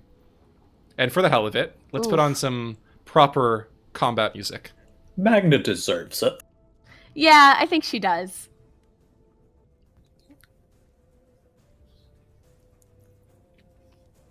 All right, let's see how she does. 13. Kiva, what'd you get? 7. All right, Magda suddenly steps forward, pivoting with a not quite practiced, but, moving exceptionally quickly, and jabs her pitchfork toward you. She attacks with it. That is a 3 to hit. Unfortunately, Kiva deftly sidesteps. Not even really moving, she just sort of tilts her torso. All right, that is the end of Magda's turn. What will Kiva do? Kiva's just going to free action telepathically tell the others, hope you don't mind if I make this quick. And she is going to recklessly attack twice with the Sun Sword. Do it. What's the to hit? 12. 12 will hit. That's 12 points of radiant damage. So, question: are you doing this with the sword, or are you doing it with the hilt? So, because I assume you don't want burn her or anything. Yeah, with the hilt. All right. So, if that's the case, how much damage is that? Did you say? 12. 12. Okay. So, I need you to describe for me exactly what sound it makes as you KO Magda from. Is it a clonk? Is it a bonk? Okay. Is it a thud? My favorite video on the internet is of these two little boys, and one of them they're sitting in front of a pool, and one of them has an apple on his head, and the little brother has a metal baseball bat. And he's trying to do that age-old trick where he knocks the apple off the head, and the sound that it makes when he hits him is just clunk. So that is exactly what happens. Kiva takes one step forward, spins the sun sword around so that it's hilt first, and just sort of clocks her right in the center of the forehead. Okay. And I will say that because you're using the hilt, you're doing it non-lethally, but just because you're using the hilt, I'm going to assume that this is just going to be an improvised weapon plus your strength mod, which thankfully will not deal sufficient massive damage to instantly kill her. I'd love that. Yes. Excellent. Delicious. So there is a clunk, and then Magda thunks to the ground.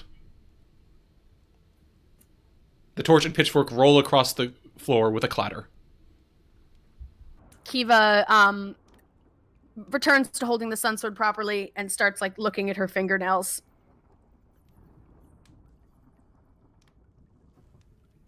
All right, who's next? Darzan and Amir look down at Magda's unconscious body, look up at Kiva, look down, look back up. You see that Darzan is very quietly sweating. Well, I perhaps you might require moral support? Moral support is great, waiting for us right here, so we know where to come back and find you. And she winks. He nods very hurriedly. Yes, good, of course, we shall do so. Won't we, Amir? He says, yes, I think that should not be a problem. We're in the study, right? You are on a 40-foot landing. There's a beautiful tapestry, another set of stairs leading up. Correct. Okay, gotcha. Okay, yeah, wonderful. All right, then. Thank you, folks. All right, and you are easily able to push past them if you would like, as they watch you with wide eyes, Darzan already leaning down to try to gently put Magda in a more manageable position, and watch you as you vanish up into the shadows Oh, yes, of the stairs and leading away. if you see a cup of wine drifting by, don't take it. Yeah. They just nod dumbly in your direction.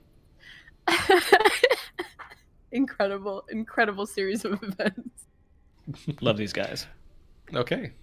And with that, as you step forward, Lillison following suit with the rest of the group, and the two conscious Barovians watching you go, that's where we're going to take our break. Woo! I was tempted to keep them with us and use them as our pit finders and brazier Literally casters. just alive Muppets. Yes. But no, they are people. We're going to treat them with the dignity of people. I mean, statistically speaking, at least two of them are probably soulless. That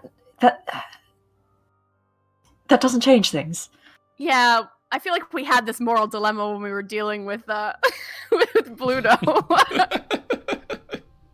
Love it. Awesome. Well, excellent. Thank you all. It is damn good to be back, and we will pick it back up after a quick 15-minute break, including a fireside chat with Cassie, a TTRPG creator and the author of the What Crooked Roots TTRPG Folk Horror Supplement. We'll be talking about creating and running folk horror stories at your table and how to accentuate the folk horror experience. So please do enjoy, and we'll be right back.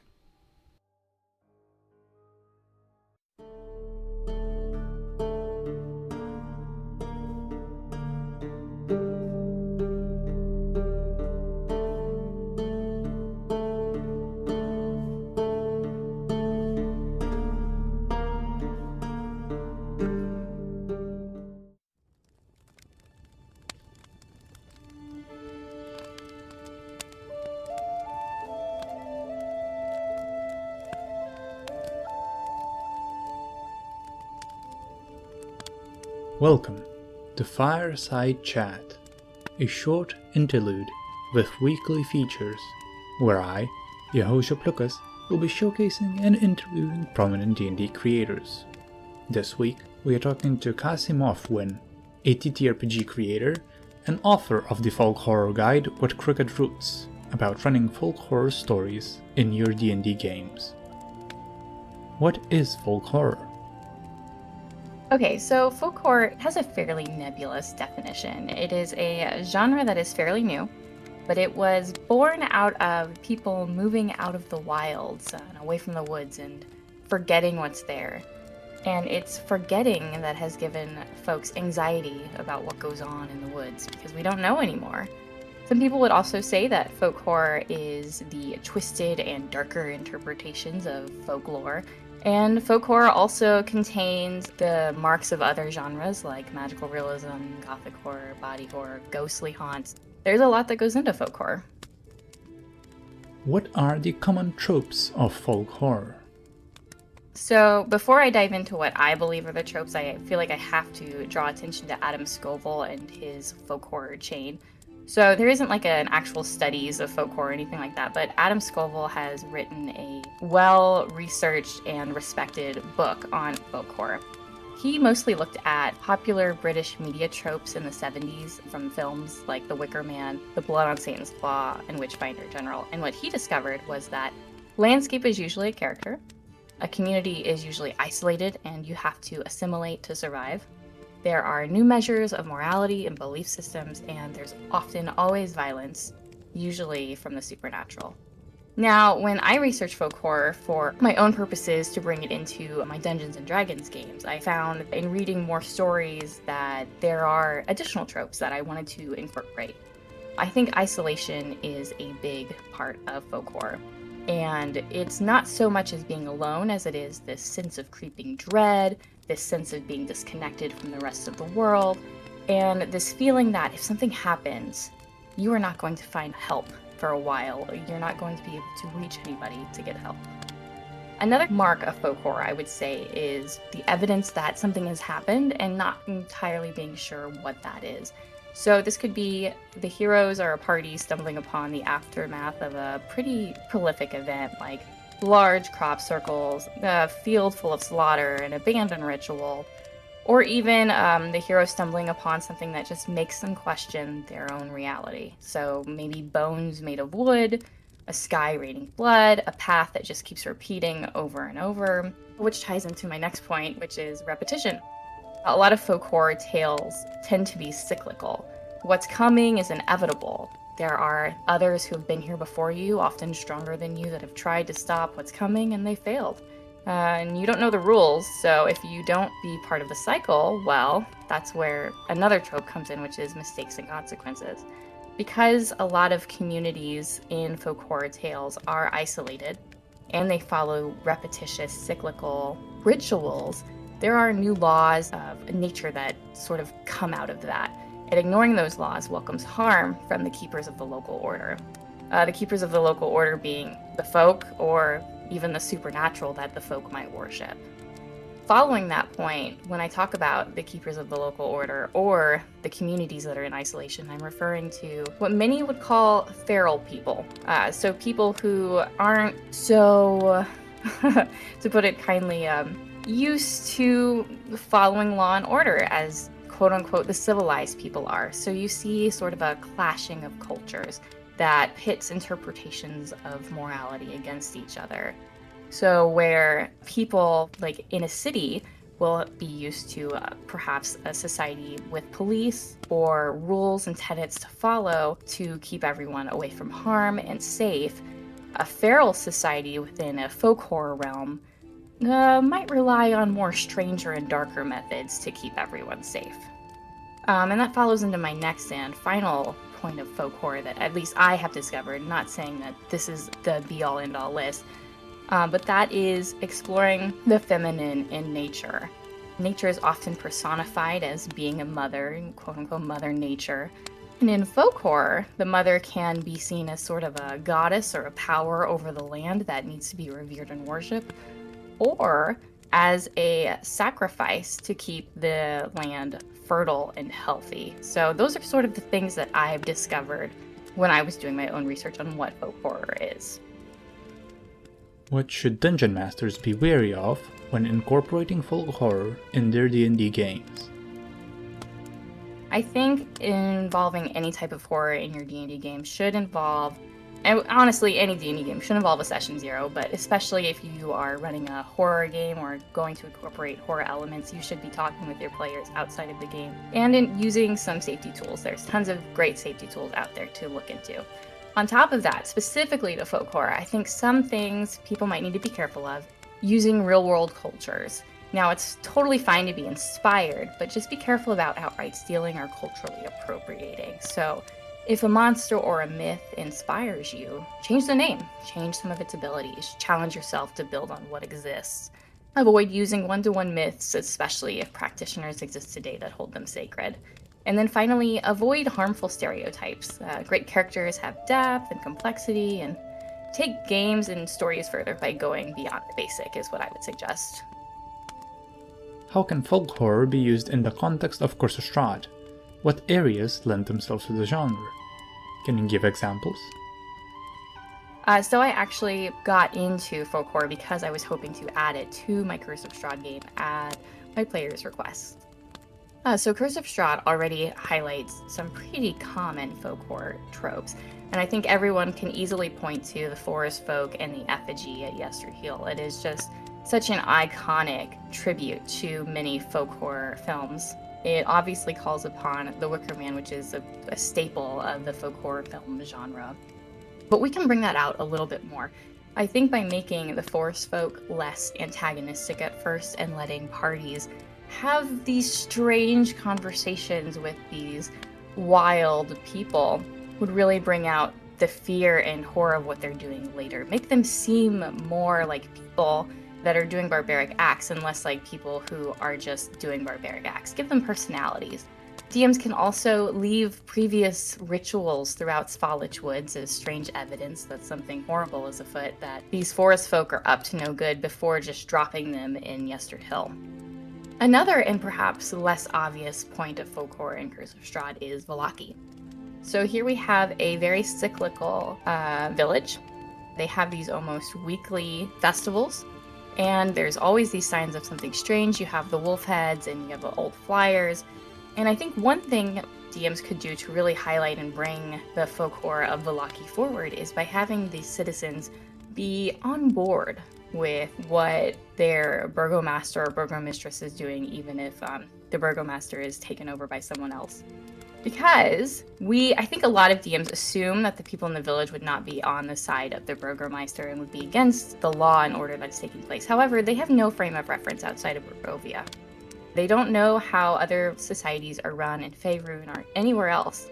So what they think is happening in Vallaki is likely what they think is natural.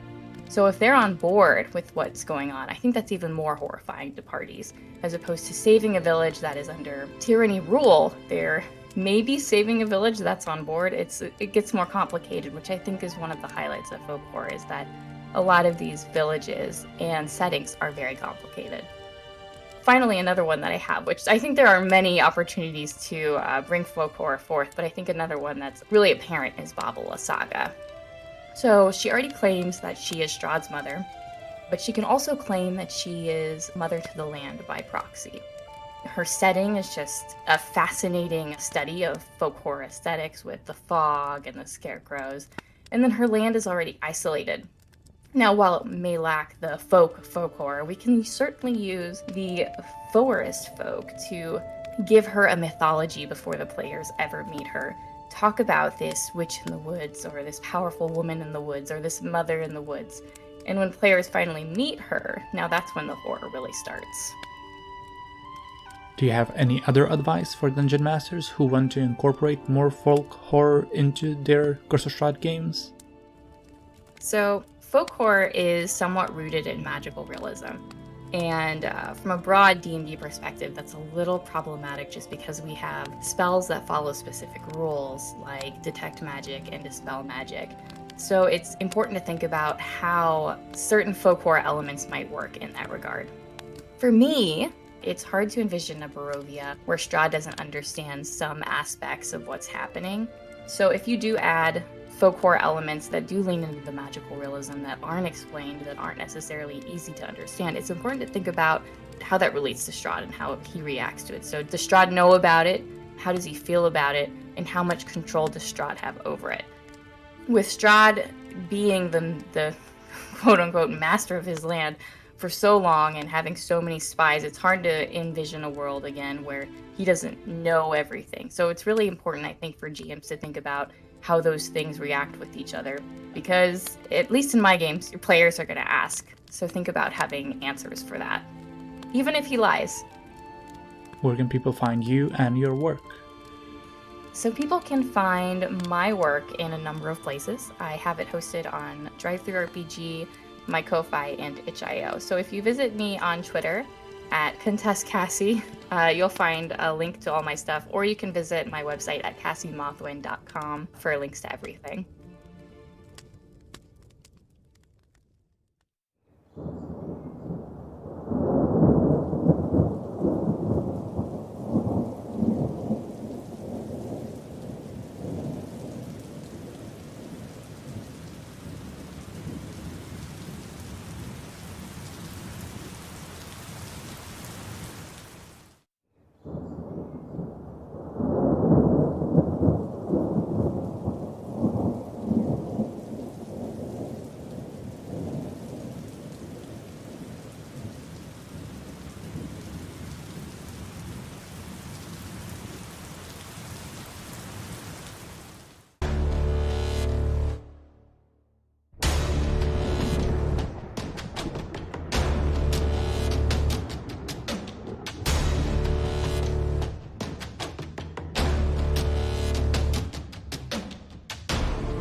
Curse of Strahd, Twice Bitten, is proud to be sponsored by Foundry VTT, The Forge, and Benios Battle Maps. If you're looking for a self-hosted, modern, feature-rich virtual tabletop for your D&D or other TTRPG games, make sure to check out Foundry Virtual Tabletop, a one-time purchase software that lets your players connect and play for free. If low-effort automation, a gorgeous, user-friendly interface, and an endless library of additional features sound up your alley, make sure to check out Foundry at foundryvtt.com. If you're looking to host your Foundry VTT game in the cloud, make sure to also check out The Forge, a no-hassle RPG platform that's uniquely integrated with Foundry VTT. Manage your games online efficiently and easily, and stay focused on being a great dungeon master instead of spending precious preparation time managing local servers. Check them out at forge-vtt.com. Finally, if you're running a Curse of Strahd campaign of your own, make sure to check out Benios Battle Maps, a creator of high-quality, animated 3D battle maps and tokens for your D&D game. Become a patron at patreon.com/BeniosBattleMaps to receive animated battle maps for Death House, Argynvostolt, and a full render of Castle Ravenloft, complete with built-in sound effects, scene handouts, and a full automatic Foundry integration. To see Benios' Ravenloft maps in action, make sure to watch Twice Bitten's climactic finale, as our heroes delve into the depths of Strahd's lair. Hey y'all, Serena here. If you like what you're watching, you can scroll down the page a little bit and hit the subscribe button, as well as the bell to stay notified for when our next episode goes live. You can also click through to our channel to watch all of our past sessions, fireside chats, and highlights from the stream. If you want to stay connected with us, you can do so via our Reddit, reddit.com/r/twicebittendnd, or our Twitter page at twicebittencos, or by good old-fashioned email, twicebittencos@gmail.com.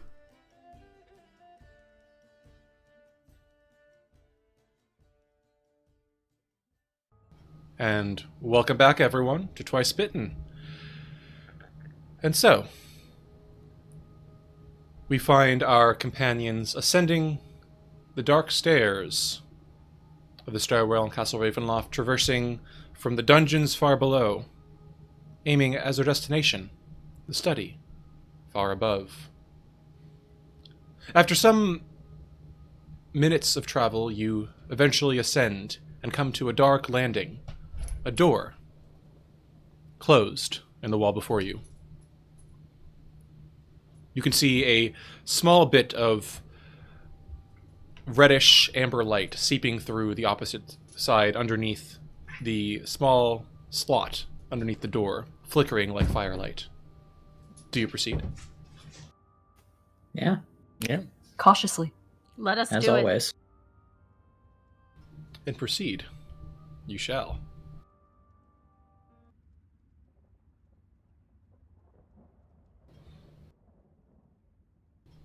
A blazing hearth fire fills this room with rolling waves of red and amber light. The walls are lined with ancient books and tomes, their leather covers well oiled and preserved through careful use. All is in order here. The stone floor is concealed beneath a thick, luxurious rug, and in the center of the room, a large, low table, waxed and polished to a mirrored finish. Even the poker in its stand next to the blazing fireplace is polished. Large, overstuffed divans and couches are arranged about the room, with 2 chairs of burgundy-colored wood with padded leather seats and back cushions facing the hearth. A huge painting hangs over the mantelpiece in a heavy, gilded frame. And as you watch, the rolling firelight illuminates the carefully rendered portrait. It is an exact likeness of Irina Koliana.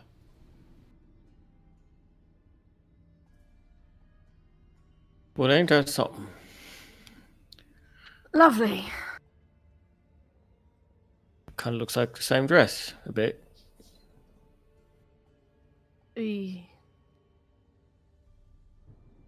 How you feeling, love? And Metron turns to Irina. She swallows, looking a bit uncomfortable. Not entirely happy, but also not entirely surprised. I think we've known that there's something here. I mean, I know this is of me, but it can't be of me. I've never owned a dress like that. And how long has this been here? By the age of the paint, a while. Let's just keep looking for what we came for. Right. Yeah, Didn't yeah. the Dybbuk mention something about this fire and the The poker? fireplace, yeah. We gotta extinguish it first, and Erthrindir gets a little distracted. He is trailing his finger along the spines of some of these books. Good grief. This collection didn't take him for this much of it. DM, does he recognize any of these titles? The books themselves, no, you do not recognize the titles.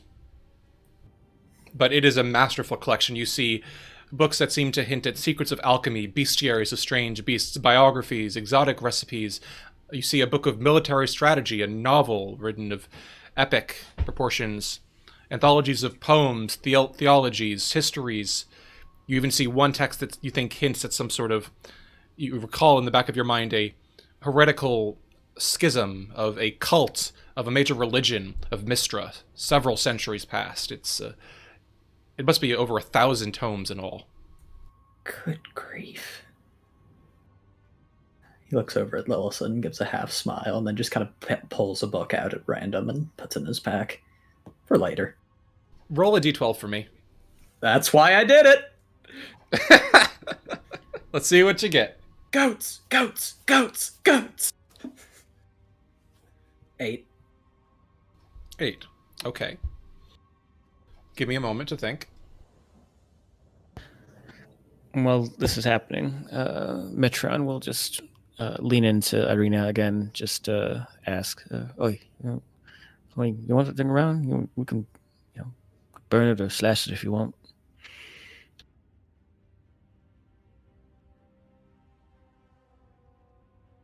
She looks frowning for a second, but you notice that her gaze hasn't left the painting since the time she's entered. You know, as much as I hate the man who must have made this, and as much as I think its purpose is something profane, I can't help but feel that this is the one memory that this land has of the woman maybe I, used to be. I think she can stay up for now.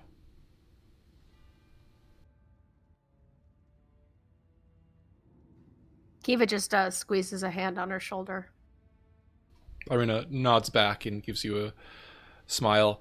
Erthrindir, Yes. the book that you have obtained is titled How I Learned to Love Good Neverwinter Champagnes by Vino di Pretensus. Oh my god. It seems to be a guide to fine wines and champagnes from the Neverwinter region of the Sword Coast. It's pretty old. Aerith's already reading. Alright, y'all, okay, just go ahead. I'll be... Y'all stay here, I'll catch up. Metron puts his hand just like a cat, just like puts his paw in the middle of the book and like pushes it down from his face. I was just taking like 30 seconds. I was going through the table of contents. Nope. Fine. If we're rushing along so quickly, then let's put out the fucking fire. As Aerith starts... Wilson is also looking at all these books. Are any of them histories of Barovia? If you want, you can take a few minutes to sort of scan through it. I'd say it'd probably be around 10 minutes to do a thorough scan. Or you can just kind of check out the shelf that's right next to you. I will start a thorough scan and see how far I get by the time everybody else is finished doing what they're doing. Okay, very good. Spirit table roll. Woo. Excellent. So, what's everyone else doing in the meantime? Oh shit, nice. Just hovering, kind of keeping an ear on and an eye out. I don't know if you want me to make like any kind Passive of perception's check. fine, unless you're listening to something in particular. No, just trying to make sure that that this is something of a safe area, that we're not going to get attacked by, I mean, as far as you could tell, there doesn't seem to be anything here. There are 3 additional adjoining doors leading off to this area. There's a large set of double doors in the west wall, which is just noted down on your map as leading to a bedchamber of sorts. There's a door at each end of the north wall. One of them is open. It's the staircase from whence you came. There's another door that, from what you can tell, is written on the map as leading to the tower. And there's another door at the other end of the south wall, which is just written as leading to dining hall, and it seems to link to another set of stairs. Is there like desks or like cabinets or something in here that can be rifled through? Nothing especially bureaucratic insofar as what I think you're looking for. It's mostly just books. Okay, so there wouldn't be anything like documents related to the castle or anything? There doesn't seem to be, no. Okay. You're welcome to that's fair. join Lillison in searching the bookcases for anything relevant, but at a glance, there doesn't seem to be anything particularly I mean, if it insightful. helps her by looking, yeah, I'll do it. I'm not looking I'll for say anything if in you want to help particular. Lillison, it'll cut your time in half. Yeah, for sure. I'll help All right. her in whatever way it needs to. In that case, the both of you give me a investigation check, or one of you with advantage. Who has you probably have the higher investigation stat, right? I only have a +3. What's yours? +1. You should take it with advantage. All right. Come on. Well, good thing we had advantage because my first roll was a 4, but Oof. it is a 21. Okay, so hold that thought. We'll come back to it. So, meanwhile, what are Amity and Erthrindir doing while Kiva and Lillison search the bookshelves for anything of Barovian import? Aerith is gonna pour his water skin on the fire. All right, easy enough to extinguish. Although, well, yes, water skin, not wineskin, so that should do it. Yeah, Has- no. Has Go anyone already pulled the poker away? Not yet. He Okay. looks at Amity and like bows as if offering to let her do the honors. Amity, it strikes that King Arthur pulling Excalibur, etc. pose and pulls the poker upward. You feel exceptionally majestic as you do so, puffing out your chest and drawing the poker forth with bravery and valor. And as it leaves its perch, you hear a click, and it's a ticking noise coming from within the wall. And as you watch, the rear surface of the back wall of the hearth clicks and swings very so faintly, perhaps an inch or so inward. Oh, that is so cool. I need to, when I get a house, I'm installing one of those. Not for any real reason, it's just cool. It's like secret passages. I do. They're fun. As Aerith will push the door open.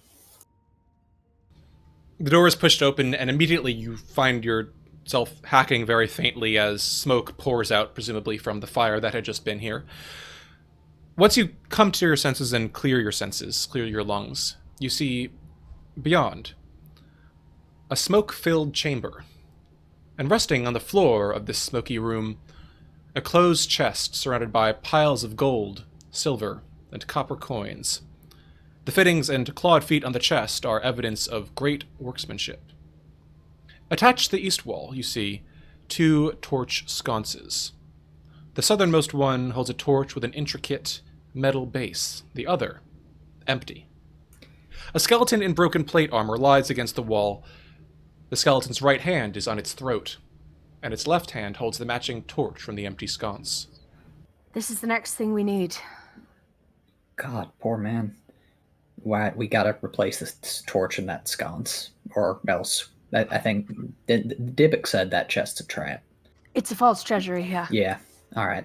Aerith will gingerly extricate the torch from this guy's grip and slot it back into place. The bones, at this point held together only by small remnants of ligaments and the cobwebs upon it, clatter to the ground as you pull the torch away. The entire skeleton slumps over, dead eyes staring into the darkness. I'm sorry. And then he'll put it in the slot. It opens the slot. And as soon as you do, you hear the grinding of stone, and on the far wall of this small, smoky chamber, a large part of the mortared stone, a panel, swings inward, revealing a darkened space beyond. Let's keep moving. At this point, Lillison and Kiva, you have completed your searches. And you have found 2 books that you believe relate to Barovia in some way.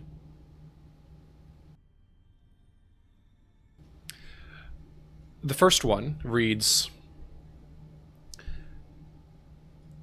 Practices of animal husbandry by the tribes of the Balanok Mountains. And the second one reads, The life, death, and devilish afterlife of King Dostrin, the Hellborn, conqueror of the Balanok Mountains. Dostrin. I think I'm going to keep this one. And she's going to take it and tuck it away. And then just like scans the rest of the bookshelves and says, so very little about Barovia, but quite a bit about other places. I wonder how all of these got here. I mean, if I had to guess, we ain't the first ones who came here. Probably others like us brought books and he just added them to his collection. Do you think that this is just something of a trophy shelf, then? I mean, I feel like he'd be sick enough to do it, yeah. Esmeralda frowns. It is also possible, well, from what my people Cicere tell me, and from what we've learned from the elves, that, well, he was a prince from a line of conquerors, yes? It may be that this was some sort of royal library brought here. And wasn't the castle not his before this? Maybe it was from their previous owner. She shrugs. I'm not overly familiar with the history of the castle itself, I'm afraid. Well, I should get going. Yeah, I mean, you got your goat book, and you see Metron just sort of shake his head in confusion as to why Lilith would want a book about goats. No, she took the other book, the book about the Conqueror. Oh, okay. Sorry, I thought you took. She's still holding on to the goat book. Okay. Well, he will still say that, seeing this, how you're holding on to that one and not the other one. Yeah, just press on, yeah. Yes, I suppose. Are we going further into the treasury first, or through that door to the heart? Treasury, I think. I might as well do it while we're here, is my logic. Wait, just to refresh my memory, what did Rodin say was in there for us? Magic items, and also spiders, giant spiders. Oh, God, no. I mean, man, if I'll wait out here, it's... yeah, no, by all means. I don't have great luck with the spiders. Hey, at least you can't be poisoned for a while. Have you found the second secret door? Yep. We're going through it now. Come on in. Oh, all right. Lillison hurries to catch up, and as she does, she presses the book about the goats of the Balanok Mountains into Erthrendir's hands. He smiles, slips it into his pack, having to restrain himself from starting reading it then. Oh, thank you. I've always liked goats. Oh, wonderful. That is all. He will... What's behind secret door number 2? You open secret door number 2, and find beyond it an ancient hall choked with spider webs broken by a single clear path down its center. At the opposite end, you can see a pair of arched bronze doors of ornate design. The arched ceiling overhead is concealed beneath thick webbing that blocks any sort of sight from penetrating through. I think this is where he said there were some spiders lurking. Yeah, he said there's an easy-to-find secret door behind spiders. In that case, an Erthrendir flicks his wand and lets a firebolt shoot out at the massive webbing. I will say you easily burn up a small cross-section of the webbing. It's quite damp in here, so the flame doesn't spread, though. Damn it. You could do it for a long time if you'd like, but it'd probably take something more akin to a fireball to properly burn all this up. In that case, we're doing it the old-fashioned way with a machete. Oh, I mean, can we take one of the torches and just, light the way? It's damp enough that I don't think the flames will spread. You see Metron, who's very much in the back still, does this kind of like petulant, whiny dance, that kids do when they don't want to do something. For fuck's sake. As Aerith is going to start cutting his way forward with his short sword, trying to find that secret door on the wall, and keeping his eyes open in case he's about to be jumped and murdered. I will note that, according to the map, the secret door is not in this room, but in the next room. Oh, apologies. Through the In that doors. case, let's just open those doors then. Sorry, I misunderstood. No worries. You open the ornate bronze doors, passing through into the chamber beyond. In here, you can hear the rain and thunder outside, and the air is cold and damp. Veils and curtains of webbing fill the room, making it hard to gauge its width and depth. A single narrow path leads to the dark center of the room, where a rope dangles from high above. And in the distance, you can hear the sound of a very happy cat making biscuits in a pile of crumply paper. Aww. Precious. Kitty. There we go. That's the belfry.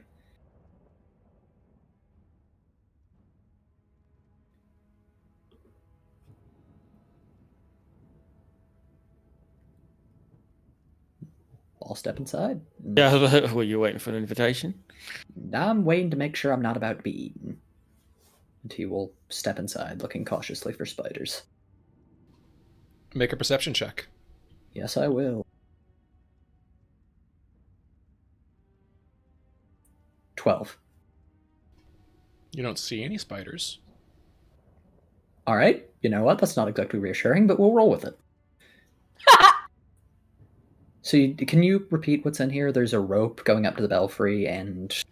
Correct. There's a rope going up into the ceiling. It vanishes. You can't actually see the ceiling due to the webbing, and there's just a long, large corridor that's just shrouded in veils of webbing in every direction. This is the room the secret door's in.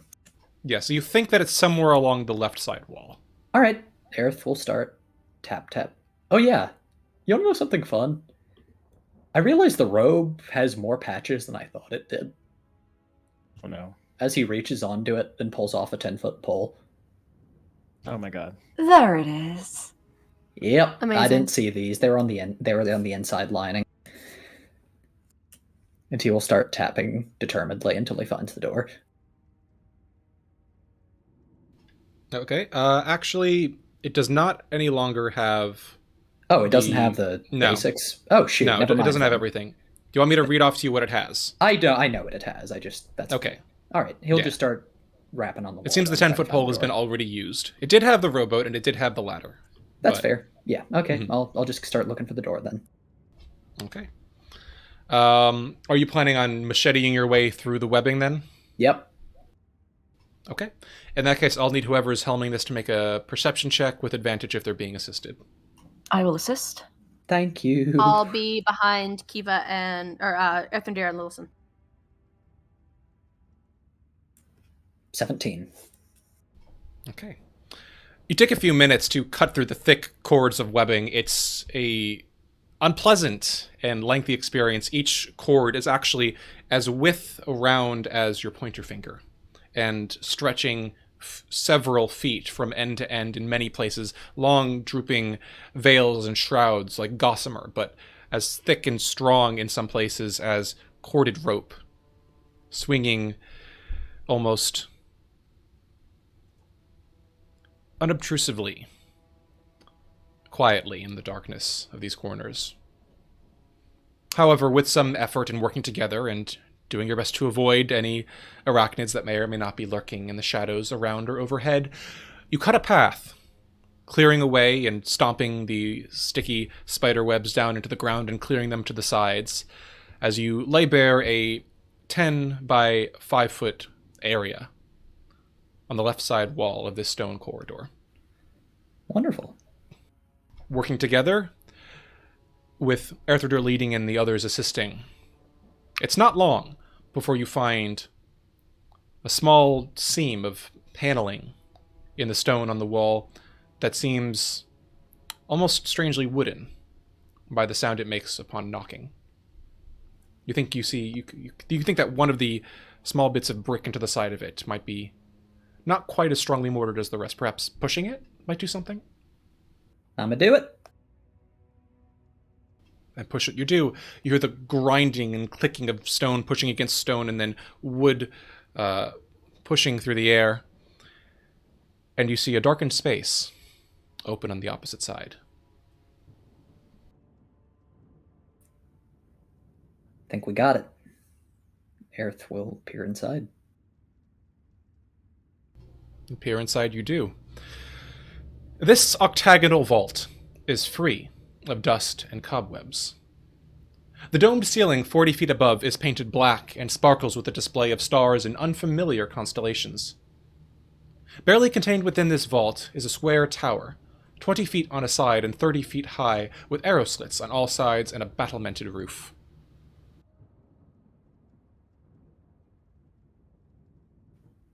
What the hell? Why does he have this inside his castle?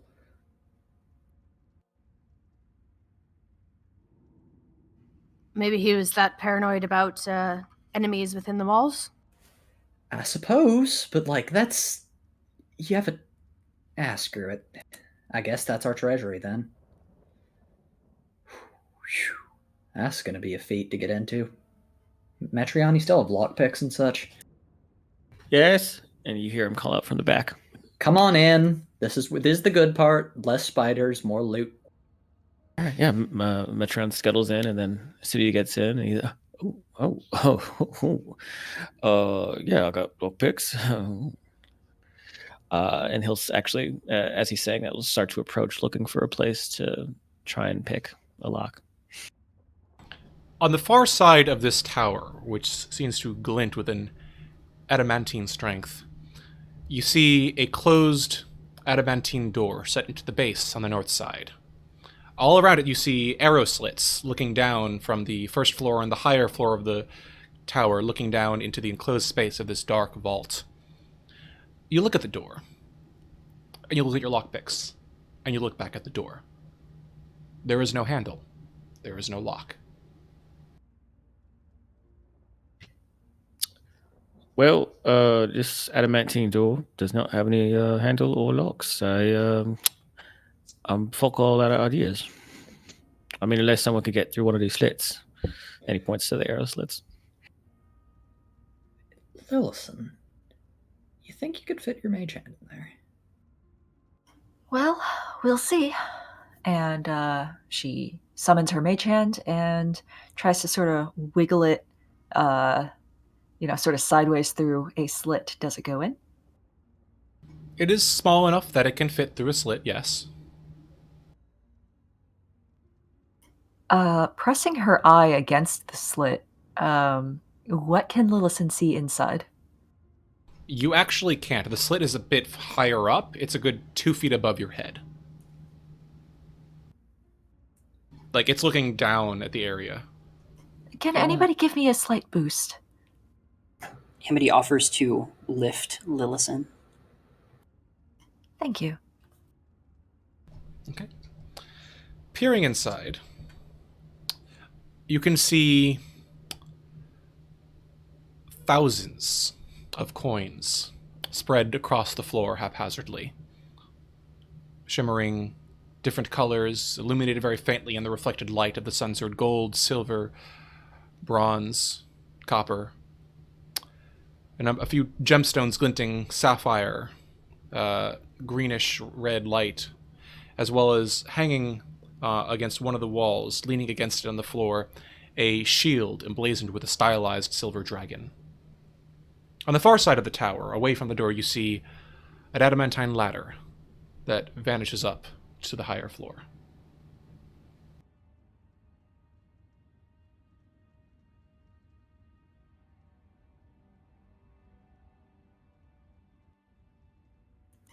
See anything? Yes, many things, in fact. Anything that I would like, or that we would like? There's an awful lot of coins. I can't see everything, and there's a ladder that goes up to, I think, a second story, but I am a little tempted to just go inside and gather things and hop back out again. Oh, right, you got that. If you think it's worth it, then yeah, I'm for it. I can't tell if it's worth it because I actually, well, I can't tell what is or isn't magic once I'm inside. Are there air slits on the second floor? There are, and I will say that apparently in accordance with 5e rules, as I just learned, merely touching a magic item will tell you that it's magic. Oh. Hello. That's snazzy. Yeah, Earth's gonna throw a grappling hook up there and climb up to see what's on the second floor. There's a first floor, a second floor, and battlements on the top. I will hook the hook around the battlements and then climb up to the second floor. Okay, to peer into the second floor Yeah. arrow slit? Yep. Okay. You peer in here, and you see a number of adamantine shelves protruding from the walls. Along them you see a red velvet sack along one, a jug with strange ceramic patterns across its sides, a beautiful platinum helm with shimmering gems set into its sides and top, a strange black rod with swirling carvings along it, as well as a wooden coffer just across the way near to the top of the ladder.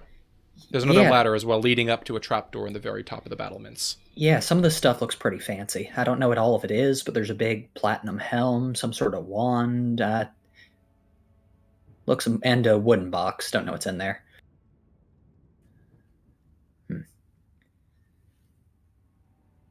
You think you can get in and out in a minute, Lillison, before your spell runs out?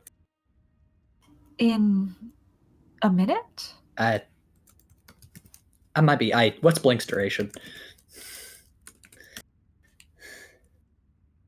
I was considering a different way in. Oh shit! What you cut? Yeah, Lillison's gonna cast Misty Step. Work. Yes! All right. Oh shit! Twins! Cool. Twins! Work. You watch as Lillison's form begins to almost melt with greenish smoke and gas beginning to run off the sides of her body. She exhales, her eyes closing, and her entire form dissipates into a wisping, twisting, greenish gas and flows through one of the arrow slits, apparating onto the other side and recorporealizing until you see Lillison standing on the opposite side in the center of the dark chamber. That's a new trick. That was always surprising us, isn't she? She does. Lillison is going to start going around touching things. Yeah. Whee! Okay. So Lillison, you're doing the Patrick Star at the convention thing. And The what? in order, Sorry? have you not seen that SpongeBob episode where he's like, touch? No, you haven't? Just me? All right. Oh. Well, we'll have to make you cultured eventually. Anyways. Exploring this chamber, the gems and the coins on the lower floor seem to be non-magical, but likely quite valuable. Mitron would probably enjoy getting his hands on them. The shield with the stylized silver dragon emblazoned upon it gives you a small spark at the touch of your fingers, and as soon as you hold it, you hear whispered warnings on the back of your mind. Look out. The vampire watches, he waits. Be on alert. We will warn you, we will warn you. Lillison's eyes widen. Vigilance. And she is going to pick this shield up and hold it close. The voices quell slightly, but they continue murmuring at the back of your mind. Good, she is watchful, she is watchful, she watches, she waits. Everyone alert, we will know, we will know, we will see. Fear not, fear not, fear not. How large is this shield? It's it's a good sized shield. It's not it's not something that you are unable to carry. It's probably about the same size of a shield that a knight would use. It's not like a spearman's buckler or anything, but it seems eminently usable. Okay. Lugging this a little awkwardly, Lillison continues to go around and putting her hand on things. Mm-hmm, sure. Although I think given your starting proficiency, you're not proficient with shields. Is that correct? I believe that's correct. Yeah, so it is a little clunky in your hands, but whoever's you holding it, they could probably use it. So around the rest of this room, there doesn't seem to be anything magical. Would you like to head to the second floor? I would, and it looks like I am in fact proficient with shields. I will not tell anybody why, but I Spicy. am. We know why. Second Okay. floor. I have a hunch. Second floor. All right. So, stepping up there. Let me just check something real quick. I want to make sure I'm doing this properly. Okay. So, the first thing you find is the red velvet sack. Opening it up, you see a number of valuable-looking pieces of jewelry. You see a gold ring set with bloodstones, a large gold bracelet, what seems to be a small gold comb set with red garnets on either side. And there seems to be 10 small pieces of valuables within in total. Beside it, you see, again, the ceramic jug with the clay-like paint zigzag styling down the sides. It also gives you a small, dull hum as you touch against it. The jewelry doesn't seem magical, though. The helm gives a searing sense of warmth as your fingers brush across its surface, the gems flaring ever so faintly with inner light. The twisted black rod, as you touch it, you hear faint murmurings in the back of your mind. Not clear like the shields, but you feel a sense of swirling murk within. And as you you find the coffer, it seems to have 4 compartments, each one unlocked. You see within each one containing a glass bottle, sloshing and swirling with a bright, glittering reddish liquid that is instantly recognizable to anyone in the adventuring business. I am not in the adventuring business. None of us are. Well, alas, but it seems magical. Okay. Lillison will take each of these things and sort of gather them up into a little pile on the ground and try to calculate how many of them she can actually carry at once. I mean, none of them are particularly heavy. The only awkward one might be the jug, but you could probably tuck everything, assuming you leave the coins behind, you could probably just tuck everything into your pouch or your satchel and just hold the shield somewhat awkwardly. That should do it. Okay. And is there a way from here up onto the battlements that I can see? Yes, there is a ladder leading up. There's a closed adamantine trapdoor. All right. Is Airthrindir still around one of these arrow slits? He is. He is looking in admiringly. Oh, I didn't see you there. Would you like some jewelry? I would love some.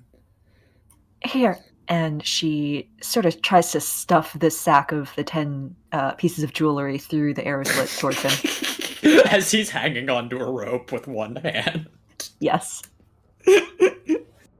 He will take the jewelry and sort of like toss it or hey, somebody catch, as he throws it to the ground.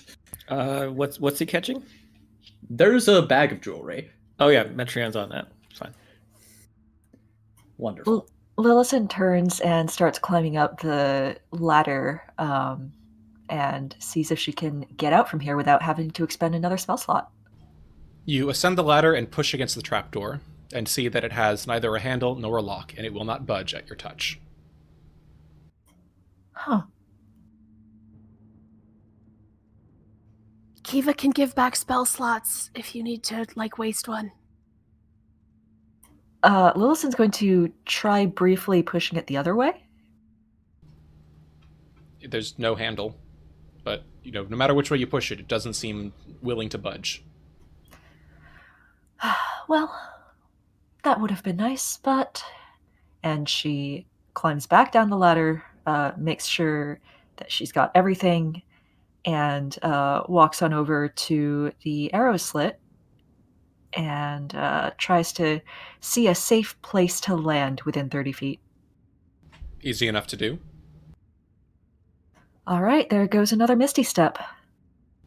There is a bamf of greenish smoke, and Lillison appears a few inches away from Amity and Metrion.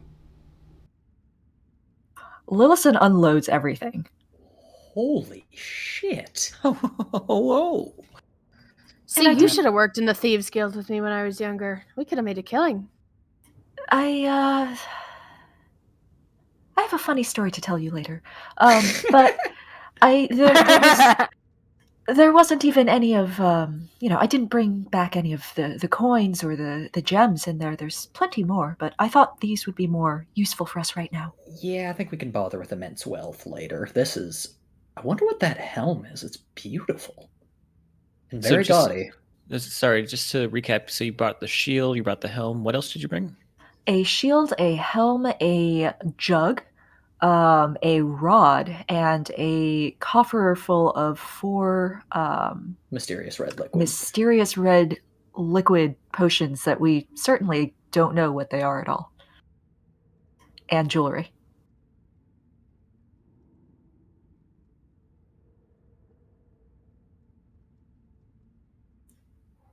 Oh, this, and she hefts the shield a little bit, is whispering. It wants to be very wary of the vampire. And, this, she nudges the rod with her toe, also seems to have opinions, but I can't tell what they are. I love us and our sentient weapons. Fascinating. DM, can Aerith tell what any of these are, or is that going to be the sort of thing that just we got to spend a short rest with them? So I would say, given your experience, you immediately recognize the unique shade of the potions as potions of greater healing. Certainly. So you have 4 potions of greater healing. The others... Like that. I will allow an Arcana check for the jug. The others you're going to have to work on your own. Jug it is. 12. You're not sure what this is. God damn, I don't know what any of these do. Y'all think we should take a minute? If these are important, then we ought to make sure we know what they are and how to use them before we... I think it can't hurt to try to take as many moments as we can while we have the opportunity, because I don't think he's going to give us many more. Right. That's a fair point. Do you want to try to break his heart while we're here, and then take a rest? How so?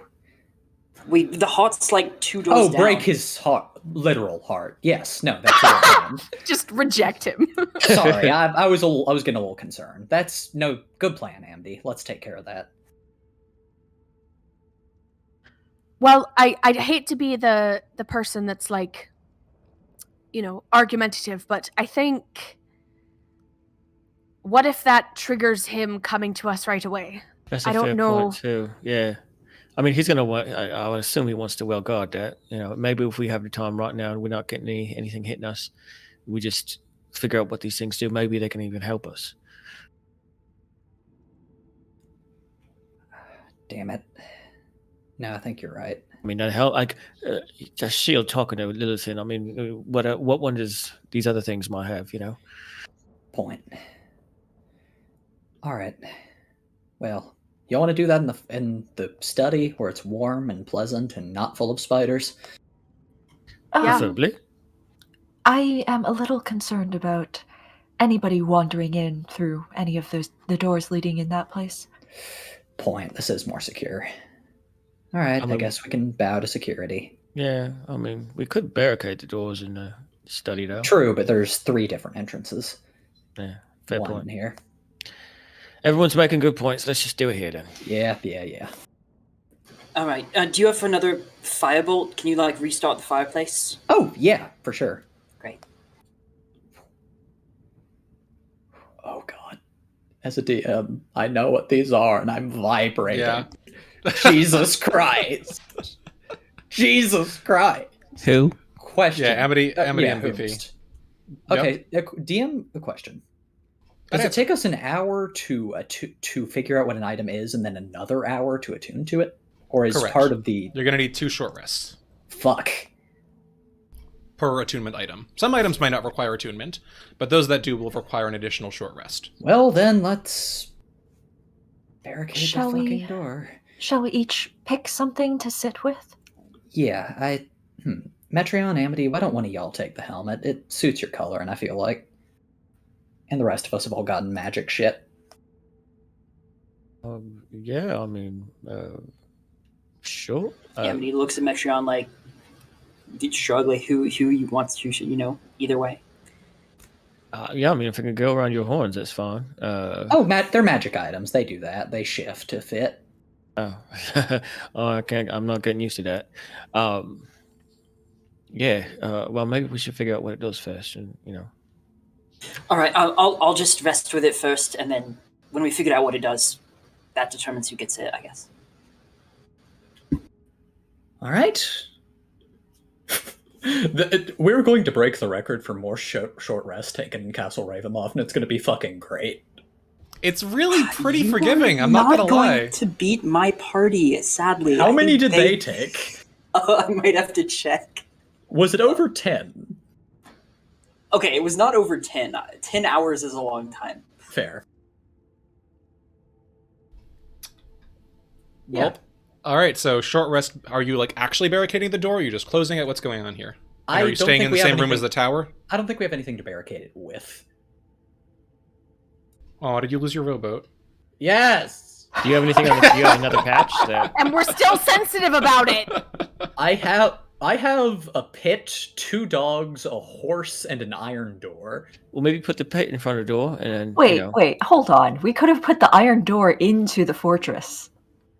It doesn't work that way. It's got. Yeah, that's not how that works. Okay, it's just a door? No, it's just a door. I So guess- nothing applicable. I guess we could use the door to barricade the other door, but that just seems silly. Yeah. Or That's could you could put the hole in front of the door and just have like a whole like Looney Tunes moment. I'm gonna save it. We'll just spread out around the room and get ready to murder anything. We'll just that put our comes in backs that way. against the door and then do Yeah, this. that works. Yeah. Okay. We should be able to hear if the fire gets extinguished, so... Right. Yeah. Good plan.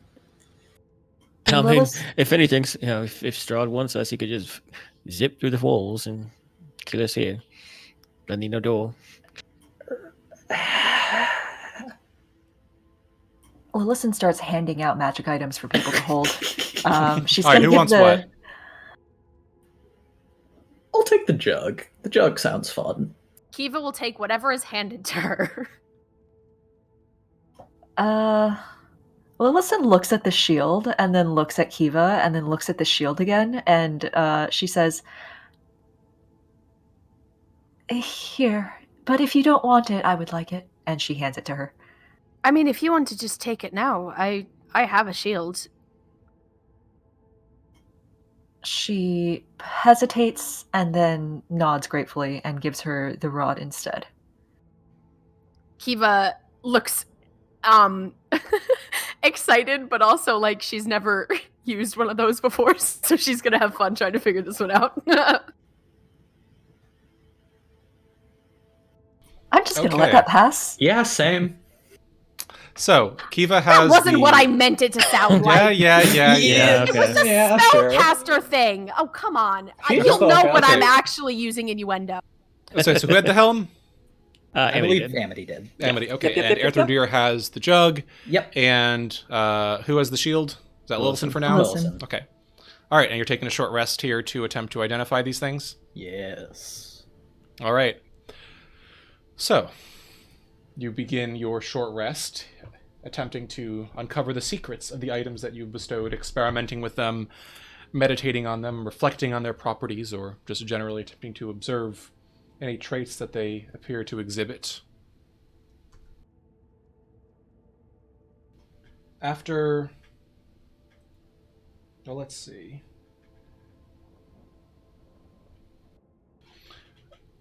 "15 minutes go by, 30 minutes as you studiously inspect and attempt to decipher whatever these properties may be, occasionally glancing at the walls nervously as though Strahd may be lurking behind them at this very moment. And as you do, there suddenly comes a peal of thunder, followed by the flapping of tiny black wings, and a sudden you hear the screaming of gusts of wind on the far side of the door. Who's nearest to it? I think Metreon and Aerith have their backs to it, if I'm not Yeah. mistaken. All right, I'll need the both of you to make strength checks, please. Oh yeah. The right members of the Yeah, party to put on this absolutely. job. Definitely. We're the winner. Strength guy. Twink guy. Oh, that's a 12. It's a 5. Fortunately, a 12 was all you needed. Oh.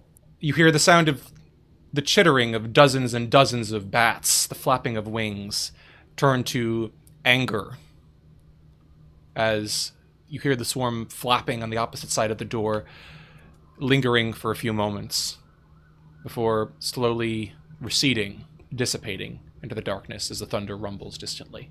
And I'll say that 5-2 was just Metreon getting spooked at the sound of the thunder and the bats and him just like jumping away from the door. Oh, exactly. You just did like a Scooby-Doo move. Exactly. Jumping into Kiva's arms, I presume. Yes. Or, Ismark's. That also works. Jesus. All right. Amity, you mind sitting with me? I think we might need someone stronger to keep this propped up, and it's not me. Yeah, Amity walks over there and sits against the door. God bless, darling. Kiva will join Amity over there. Woo! Gang. Okay. Thankfully, with Amity and Kiva now guarding the door, while the remainder of the party and themselves continue to inspect these items, your short rest comes to a close, and you identify the properties of the items that you now bear. Lillison, you appear to be holding a +2 shield of the Silver Dragon. It whispers constantly, while held by its bearer, granting a +2 bonus to their initiative rolls, as well as a +2 bonus to their AC. It does not require attunement. Nice. Kiva, the strange rod that you've acquired seems to have a strange void of energy within it that seems to violently reverberate dissonantly with your own. It certainly does not seem amenable to you, but you recall feeling this magic have an echo of resonance whenever Metreon has called upon the power that he wields. As celestial and radiant as it may be, there is a depth to it, an eldritch nature to it that you think would resonate well with this rod. This is a +1 rod of the Pact Keeper that can be used to regain warlock spell slots if attuned to by a warlock. Kiva is going to hand that right away to Metreon. What the hell am I supposed to do with this? It helps you and the type of magic that you use. It feels like it does when I see you cast spells. Oh, well, this wasn't the kind of rod I was hoping for, but I'll take it. See, now, no one? Really? Ridiculous. All right. Next up, Erthrindir, inspecting the jug. Around 2/3 of the way through it, you're pretty certain that you recognize what this is. You saw it once before, many years ago. Something very much like it. But by the end of the hour, you're sure. This is an alchemy jug. And it can be used to produce different kinds of liquids, be they acids, poisons, beer, honey, oil, and so on. You have very vivid memories, whether they're good or not depends on your taste towards this particular cuisine, Bad. of sandwiches with mayonnaise made from this jug. Bad. The answer is bad. It was great mayonnaise, at least everyone else thought so, but you didn't really agree. He objects to the notion of mayonnaise. That is understandable, but nonetheless, the power is in your hands. You've been cursed with this ability. It does not require attunement, though. God help us. Does that mean we can have, like, wine now? Wait, what? Again? Yeah. You're presuming Aerith tells you about this. Okay. Yes, but Erthrindir knows that you can use an action and name wine to cause it to produce 1 gallon of wine. Aerith is going And to you can do that once per day. put this in his pack. Mm-hmm. You son of a bitch.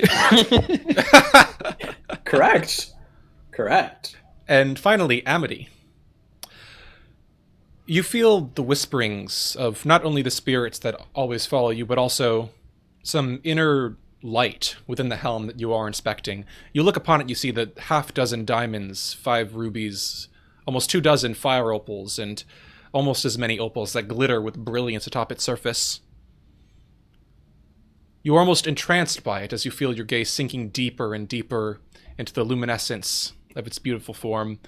And by the end of the hour, you realize that this is a helm of brilliance. It requires attunement, and you can use an action while wearing it to pry one of the gems forth, to use them to cast a spell.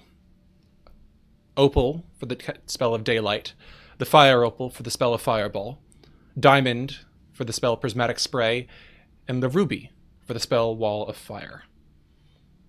In addition, while it has diamonds, you can actually see that once attuned, it would constantly emit dim light, you think, harming undead within its radius, and providing protection from the rubies within it against fire damage. Within the fire opals, you can cause weapons that you bear to burst into flames for a period of time, as long as you bear the weapon. But there is a drawback. Should you ever take fire damage and fail to protect yourself from it, there's a small chance that the helm might be destroyed, causing every other creature within a large radius of you to be seared by the brilliance as every gem is disintegrated, releasing its power at once.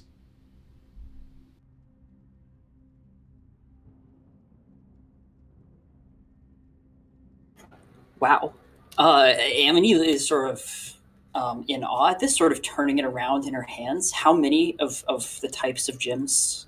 So Can I there just are get those six. numbers. So there are 6 diamonds, 5 6 rubies. castings of prismatic spray.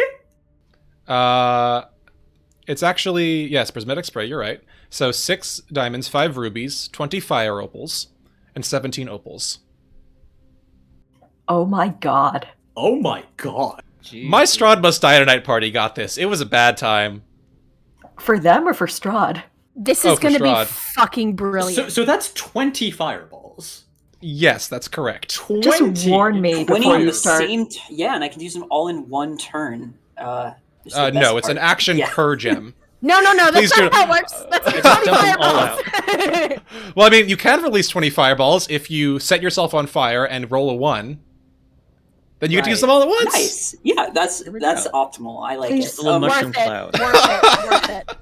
Please warn me before you do anything fire related. Oh my god. Amity becomes destroyer of world. As she I mean, always was. basically. I mean, frankly, with the Rahadibic, you've earned this. Thank you. Yeah, Amity turns to the rest of the party and points to each of the fire opals very gingerly, and she's like, I think each of these is like storing a fireball. Lillison moves away. Kiva just looks at Amity with like love and appreciation and excitement and utter terror all at once. Amity, I have a horrible question. What are the Ask it. diamonds? They're sort of, well, they're making it emit light, or at least if someone attunes to it, I guess it'll emit light. Actually, does that require attunement for it to emit light, or is that just a passive, it's always a flashlight? I mean, it technically, I think it's always emitting dim light at the moment. But I'm going to say for the sake of sense that it's only going to work when it's attuned. Oh, yeah, that makes sense. It's going to be like nowhere near as much as the Sun Sword, but still it should burn some undead a little bit. Or it can cast... it's weird, it like shoots out a rainbow of colors. Color spray? Like the one that blinds people? Does attuning to an item just tell you the name of magic spells? No, I'll describe it. So, no, it's like it shoots out 7 different... 7 different colored beams, and it was like fire, acid, poison, lightning, cold, bunch of different beams at people. Aerith is just slack-jawed. Amity? Yeah, it seems pretty powerful, right? That's prismatic spray. That's a 7th level spell. Wow. That's good, right? Yeah. That's... Be careful! On the other hand, if you use it on Strahd, I'm not too fucking opposed, by all means, but holy shit!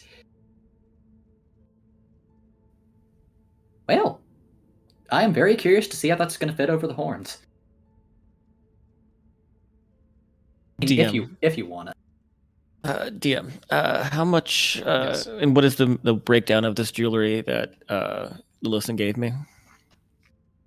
The jewelry is... It's a number of different pieces of value, just for the sake of expedition, it is 10 pieces of jewelry, each one worth 250 gold pieces. Love it. Thank you. They're a little bit dusty, but with some polishing and cleanup, they could easily fetch a high price on the market a piece. I'm into it. Is there a ring in there for like no reason? There is indeed a ring. There is a... I just put this away. Let me pull it back up. As I flip through my DMG treasure table. There is a gold ring set with bloodstones. Kiva's gonna just mosey on over to Metreon and just like, you know, if there's one that you could spare the ring for, you know, just you know. Oh yeah, you want this one? Yeah, if it's not a big deal or anything. No, She's just sort of like puffing her chest out like He'll kind of extend it to her. And then when she reaches for it, he'll snatch it back. Kiva looks a little dejected, but holds firm. He'll start to inch it towards her again. She's not going to make a move. She's a proud woman. He's wiggling in front of her. She'll try to snatch it. He's not. He snatches it back. She just sort of like huffs and is like, all right, later then, fine. Yeah. Well, when you give me back my headband, we'll trade. She just casts a not so subtle glance at Esmeralda and then just like is like, yeah, sure, whatever, fine. Let's just keep moving. We have things to do.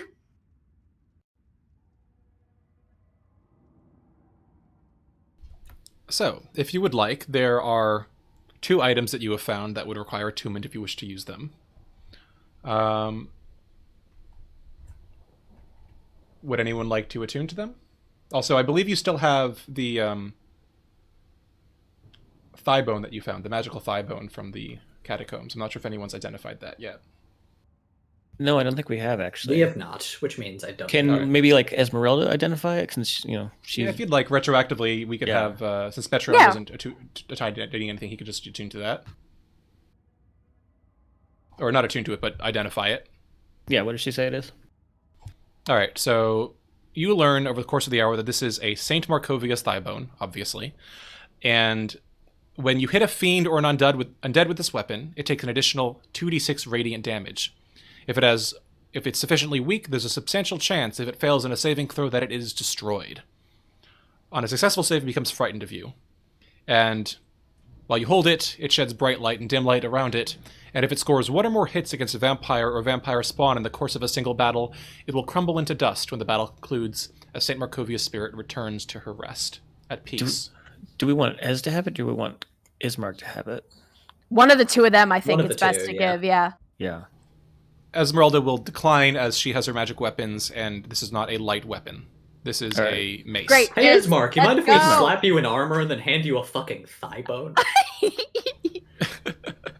Ismark looks at the thigh bone. Sure, this day is strange enough. I don't see why not.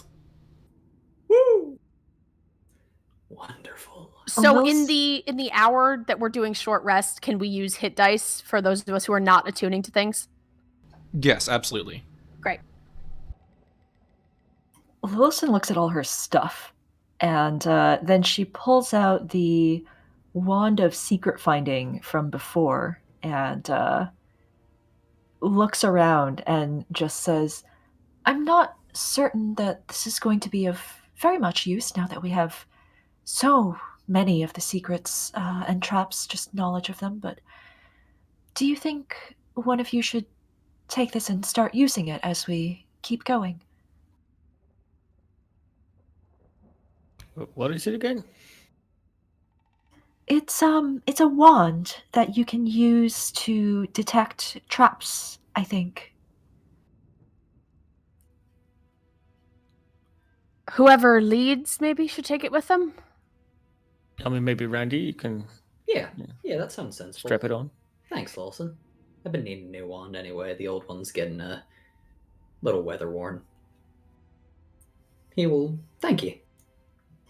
All right, you get a wand of secrets. Woo! Is this what it feels like to actually have magic items? This is weird.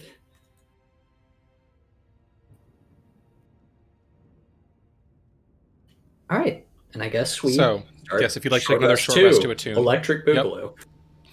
All right. Who's take your short attuning to the rest. shield? If It does anyone? not require attunement. Oh, that doesn't roll. Oh my god. Okay. Nope, you just gotta hold it. Lillison seems inclined to hold on to the shield.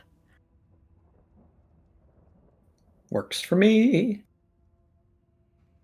Agreed. Into it. Alrighty then. So, over the course of the next hour, you begin the course of attunement. Amity to the helm, Metreon to the rod, and Ismark the thigh bone, as he looks at it very oddly.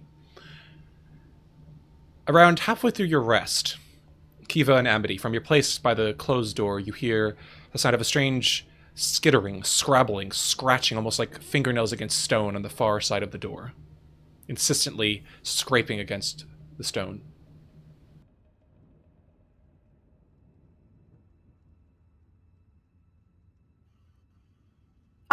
Kiva is going to use her.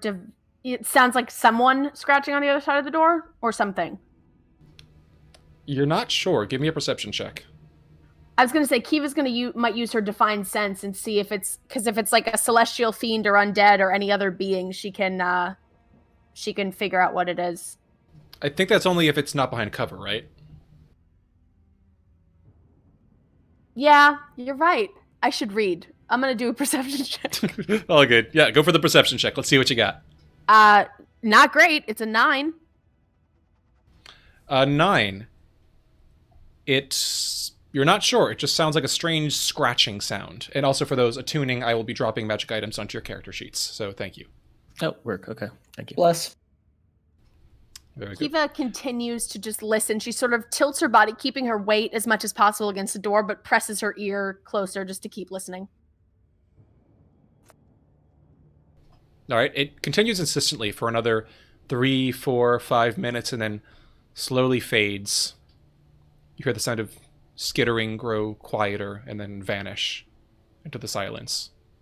Before thunder booms again in the distance. Kiva waits until, just to see if people are, looks around the room to see how the attuning process is going. But does give a sort of look over to Ez and just like, we might want to get moving soon. Sounds like things are getting restless. She gives a nod. I think I agree. We don't want to stick too long in any one place. So this room is more defensible than most. If we are not careful, it could also become a tomb. So, I agree.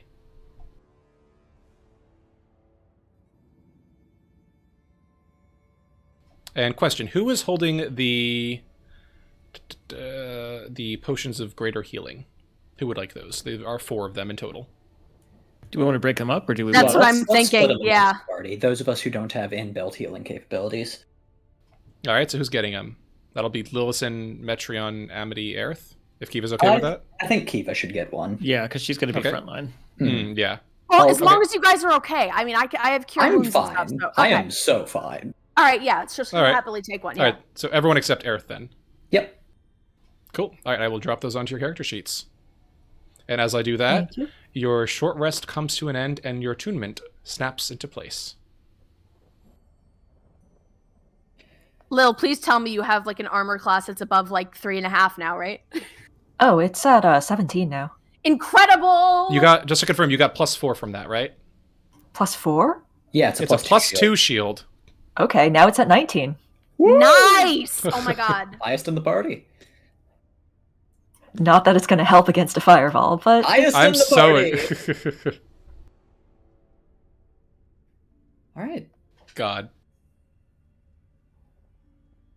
Well, I cannot believe we never got attacked. I mean, we did, but Don't say it. Don't jinx it. Let's just keep on keeping on, yeah? yeah, let's roll. I will say, Alrighty. though, this is the most well-balanced magical item party I think I've seen in a while. Like, we all have stuff that is so good for us individually. Oh, I'm excited. It means I get to take the gloves off. The gloves go, were baby. on? The gloves were on. What gloves? You mean the boxing gloves full of pennies? Those gloves? Oh yeah, those gloves. Oh, sorry, no, they're actually full of lead. Wonderful. Careful about the lead poisoning. Yeah. Mm. All right. Let's go to the heart, gang. Let's die. We. All right, so the door creaks open, revealing the spider-webbed belfry on the opposite side. There doesn't seem to be anything nefarious waiting for you in the darkness.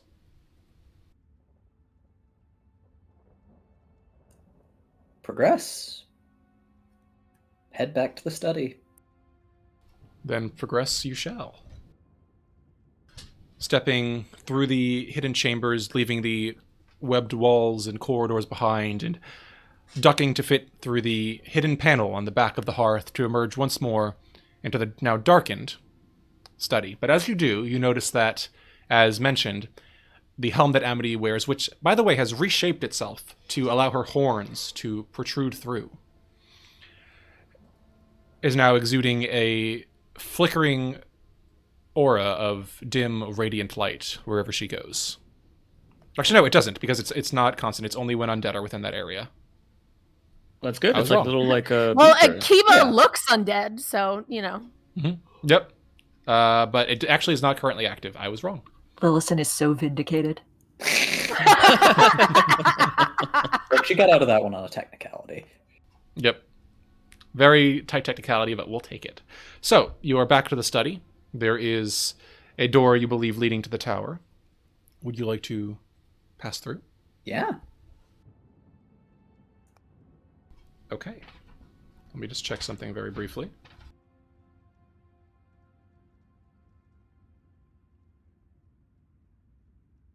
Okay. You step forth, opening the door and peering on the way through to see what lies on the opposite side. And see before you a short corridor, 10 feet long, that ends at an intersection. One way leading to the left, the other leading to the right.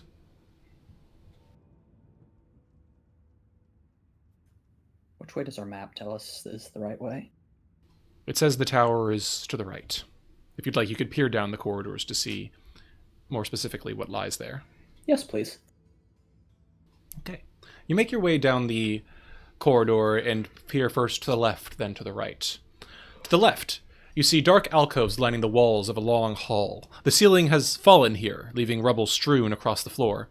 Overhead, the beams of Ravenloft's very roof are exposed, lightning from the dark clouds above sporadically illuminating the hall, lighting the faces of life-sized human statues in the alcoves.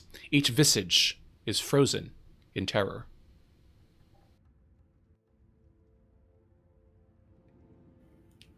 Don't like that. Guys, keep an eye on those statues. I don't want them to... We've had bad luck with them so far. To the right side, you see a stone landing. Stairs leading up and down. On the right side, stairs leading down, and on the left side, a landing continuing around the edge of this large, round, hollow tower before a staircase picks back up on the opposite side, just beside an open archway that leads out to the walls of the exterior keep. Think that's her ticket. We'll proceed. And proceed you do. All right, watch out. We were told the tower lives and shakes. Oh, shit. Good memory. All right.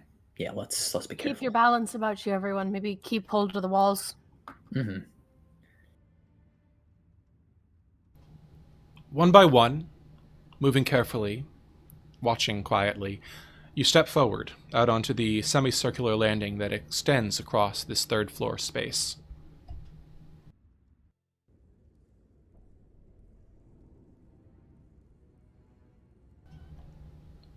To your left, as you pass, edging close to the wall, you see a door leading to a 10-foot wide walkway that expands out along the parapets of the keep. Outside, you can hear the drizzle of rain, the occasional clap of thunder, a stroke of lightning that splits the sky. As you continue on, you see the stairs leading up. And as you first step onto the spiral staircase, a reddish light flares high overhead and then settles into a dull, pulsing red glow. You can now see the full immensity of this tower, the spiral staircase circling up to its full height. The tower, 60 feet wide at its base, becomes narrower as it climbs, and at the pinnacle of the hollow tower, a large crystal heart pulsates with red light. Above it, the stairs continue upward.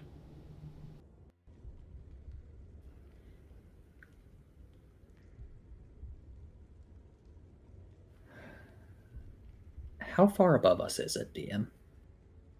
From here, it's approximately, let me do some rough math.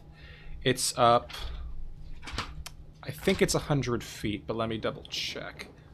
Yes, it's 100 feet up. Aerith looks at the others. So, do we want to get close, or those of us with range want to see if we can make a dent in it from here? I would like everyone to roll initiative, please. He's got them fireballs. Just make a d20 roll for me. Dexterity check. Sure. Dexterity check? Yes, a straightforward dexterity check.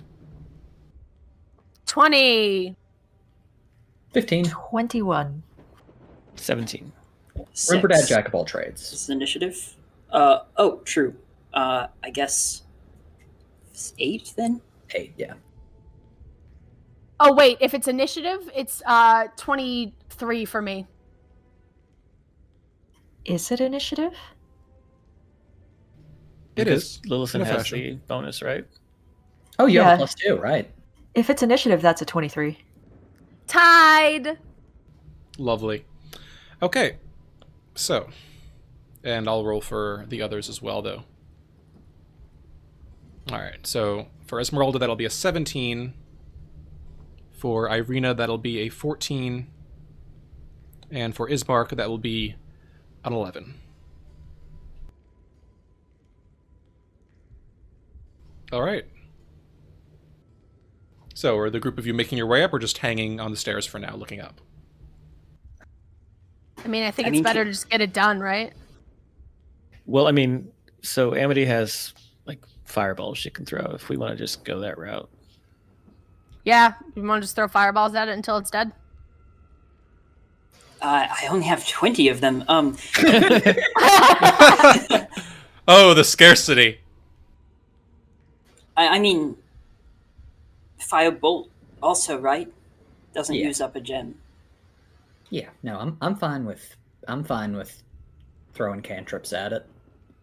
I mean, with all due respect, I feel like the sooner we get this thing shattered, the sooner, you know. No, that's fair. Let's get this thing is get supposed to up come alive. We don't want to. Yeah, exactly. Let's get up there and deal with it. Okay, what's everyone's marching order? Just to confirm again, it was Erthrindir. We set one when we came into the castle. We should... Yes, this is true. I can look back. Hold on. Yeah. It's Aerith and Ez at the front, Amity, Ismark, Kiva, Irina, Lillison, Davy, and Metreon. Yes. Excellent, thank you. And 2s. Alrighty. Alright, we'll put Lillison next to Metreon because Davian is a bird at the moment. Sure. Oh. And what were you saying, Wilson? I don't think we should get all the way up close to it, just in case something happens that makes us fall all the way down. I see these don't have any railings. Indeed, they don't. Yeah. As soon as you say this, the tower suddenly shakes, the earth trembling, rolling, and pitching below you as it sways from side to side like an awakened creature. I will need everyone, specifically by everyone, I mean Erthrindir, Esmeralda, Amity, Ismark, and Kiva. Are you still on the stairs or are you on the landing? Wherever Irina is, I'm right next to her. So if she's on the stairs, then I'm on the stairs. I'd say Irina's on the landing right now. Okay.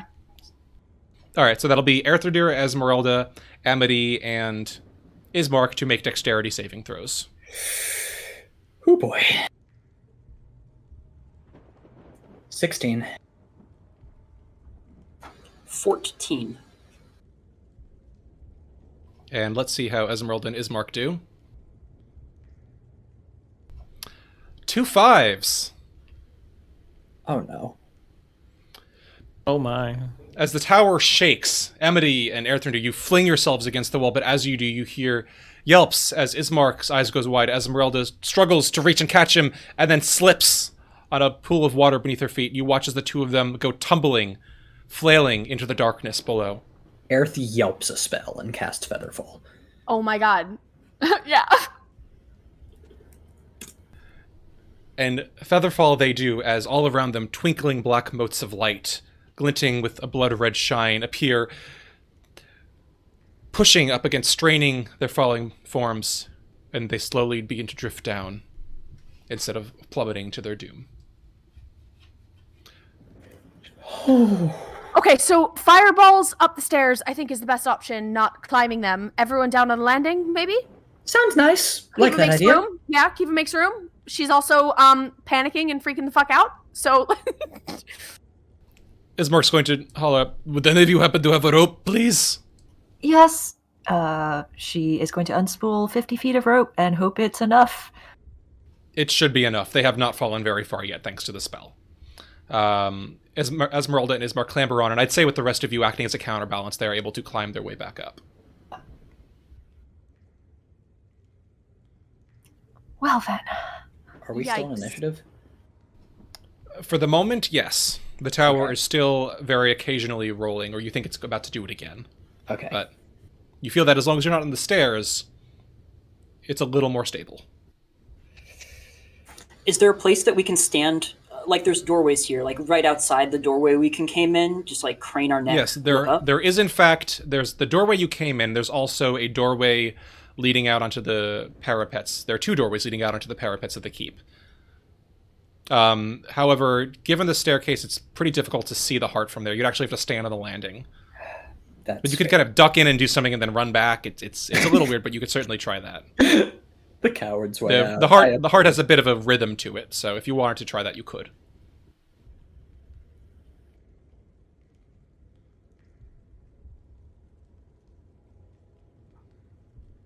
Well, shall Or we? Davian could fly one of us up there and just pelt it while we're up there, too. If we don't want to waste the gems. Davian gives you a slightly offended look in bird form, and in the back of your mind you hear, "Right, look, I'm perfectly glad if need be to catch someone who's fallen or ferry, whatever you need up in the air, but I prefer not to throw my back out earlier than I need to, alright? If you got All long right, distance shooty old stuff, then you man. can do that. Yeah. Get it, you're Respect your elders, young lass." How old are you exactly? Because I might be older. He opens his beak and then closes it, clacking it a few times, looking severely annoyed. Kiva gives a smug smirk at Earthendeer. Yeah, I think I'm even. Me too. Elf age. Elf ears don't count, it's like dog ears. Oh. But like the reverse of that. Fair I enough. don't know, I'm not an elf expert. I'm Earth's- just delaying us going anywhere near the steps again, Yeah. honestly, because I'm terrified. Aerth's gonna try a trial bolt, where he steps onto the landing, throws up a firebolt, steps quickly back. Okay. Is that okay? Give me a roll to hit, please. And I'm assuming you all are kind of pulling back onto the keep walls, the parapets. Yes. Yeah. Yeah. Okay. 14? A 14. It splashes across the side of it and then dissipates harmlessly. It seems it wasn't quite enough a powerful blow to break the surface or cause any real damage. Damn it. What's the range on Fireball? 150 feet. Oh, you want to try throwing one of them up, Amity? Is that even how you rate magic items? I guess Oh, I feel like my fire firebolt breaks didn't do, my firebolt didn't do much. Lillison's going to try an acid splash. I don't think the heart can make a dexterity saving throw. It cannot. Roll some damage. 12 damage. Okay. The acid spreads across the crystal, and then you watch as it begins hissing, steaming, as the acid starts actually eating away at the crystalline structure of the heart. As you do, you hear distant, from the heart itself, a roaring scream that causes the entire tower to shake, trembling as if some massive beast has been injured, wounded. Can I have time to throw up a And couple Eldritch Blasts, seeing that this was working? Let's take a look at initiative real quick. Okay. Because I need to just check something. Also, I think that would need to be a distant spell, Acid Splash, because the range is only 60 feet. Are we more than 60 feet away from it? Yes, you're 100 feet away. Oh, yeah. In order to not have to walk back too far, and especially because I don't think I want to run up 40 feet worth of stairs, I'll just make that distant. All right, very good. And yes, Metron, if you'd like to throw up some Eldritch Blasts as well, you certainly may. So it's going to be 14 points of force damage, and then... Jeez.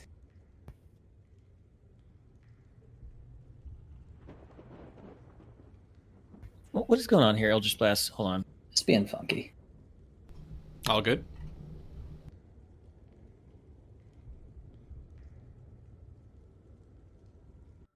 And then an additional 14 points of force damage. An additional 14. All right. Although, actually, what was the to hit on that? 13. 13 on That the first does one, not and hit. then... Oh, 13 on the first one? No, it's 24 on the first one, 13 on the second one. All right, the 24 will hit, the 13 will not. Okay. So you'll deal 14 damage as one of them splashes harmlessly across the side, but the other one punctures right through the center of the heart, splitting it, searing it with radiant crystalline energy. So we just keep doing that, right? Well, If now that Earthendeer would like to it's, do something, he may. I did the firebolt. All right. In that case, there's a moment of pause, and then as this scream of the heart echoes through the tower, you watch as 10 whirling, dark, long, slender shapes begin to pierce their way through the air down directly toward you. I will need everyone to actually roll initiative using their same initiatives, but we're entering combat. Party. Woo! Yay! Oh, I love these things. When you say using the same initiatives, are you just using the same initiatives, or are we re-rolling? Yes. So I'm going to add everyone to combat, and if you wouldn't, and I'll set yourselves onto this. It'll be a Okay. little wonky, but we'll make it work. Please move yourselves where you think that your token should be. Yeah, that's close enough. Yeah, reasonable.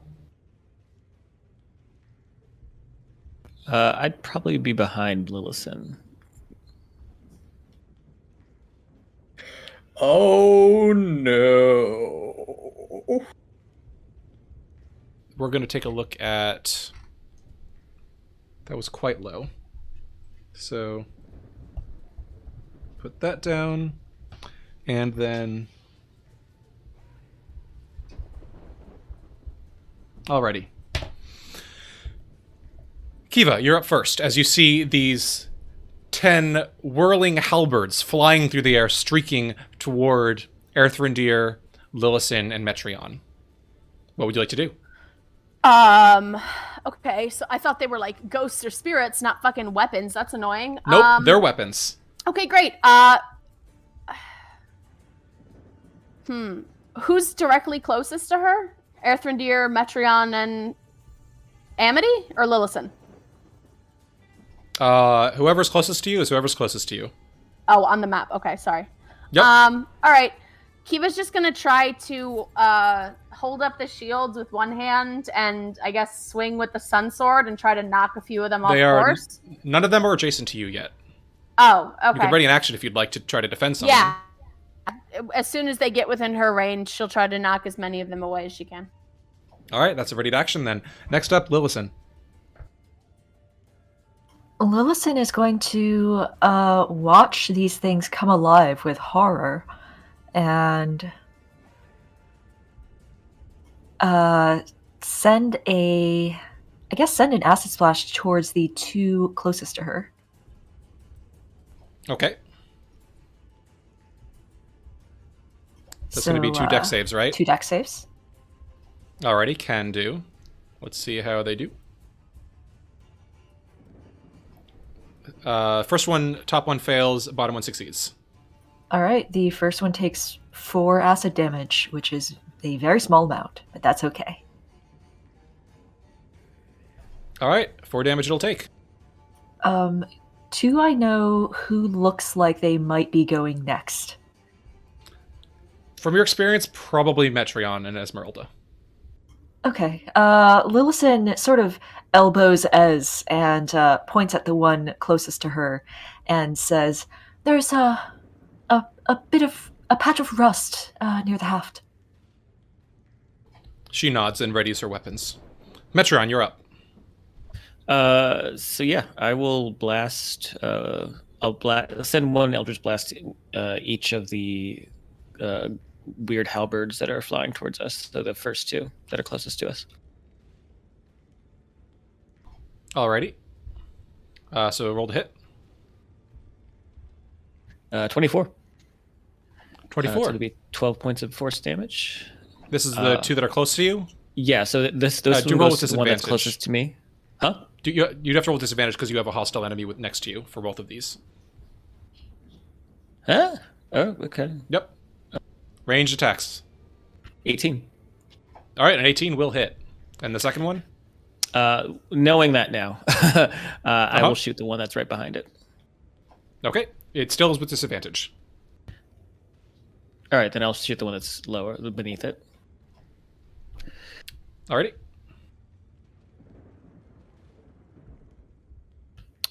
Uh, 14. Unfortunately, 14 will not hit as it whirls away. But the first one that you hit, dealing the 10 damage to, that one... No, I did 12 to it. 12.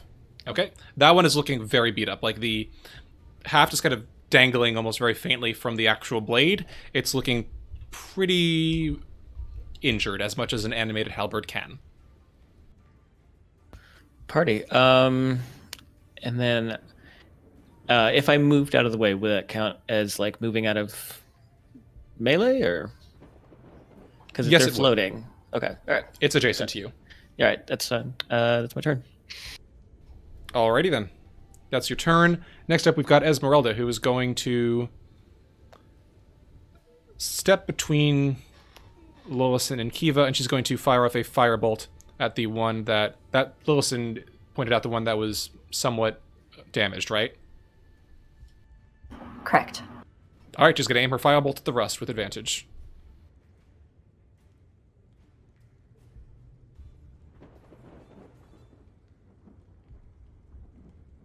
That's going to be a 15 to hit, which will hit, dealing 14 points of fire damage, burning it up.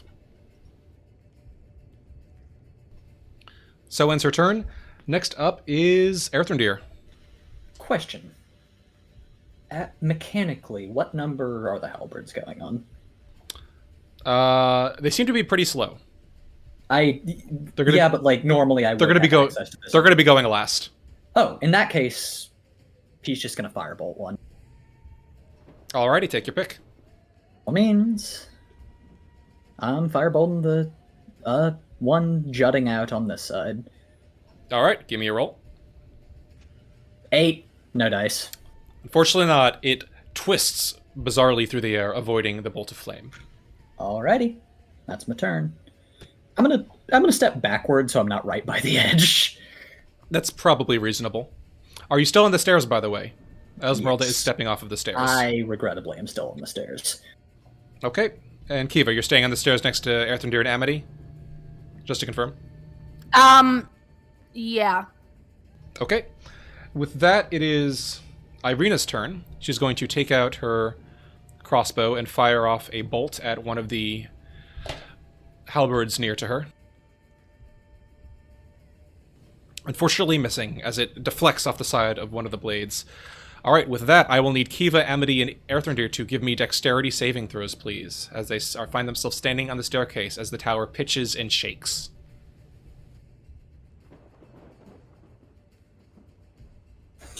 If you insist. Oh, but I do. 21. 18. 12. That'll do. You're a little unsettled, Kiva most of all, but you managed to just barely keep your footing. Though, Kiva, there's a moment where you're like, up, looking down at the moment, up, going back, and you manage to keep yourself up. Incredible. Alrighty. So, that is that. Ismark is up. He is going to step beside Irina and use his heavy crossbow to take a shot as well. Unfortunately missing, because, man, he's rolling low. All right. Amity, you're up. Excellent. These are all grouped together, right? There's no big vertical displacements? That's correct. They're basically all Great. traveling in a cloud. How would they like to experience a 3rd level shatter? Ooh, because they have All of disadvantage them. because they're inorganic. Nice. Unless they're secretly made of flesh. Yes. Flesh halberds. So they all need to make a Constitution saving throw. DC is 17.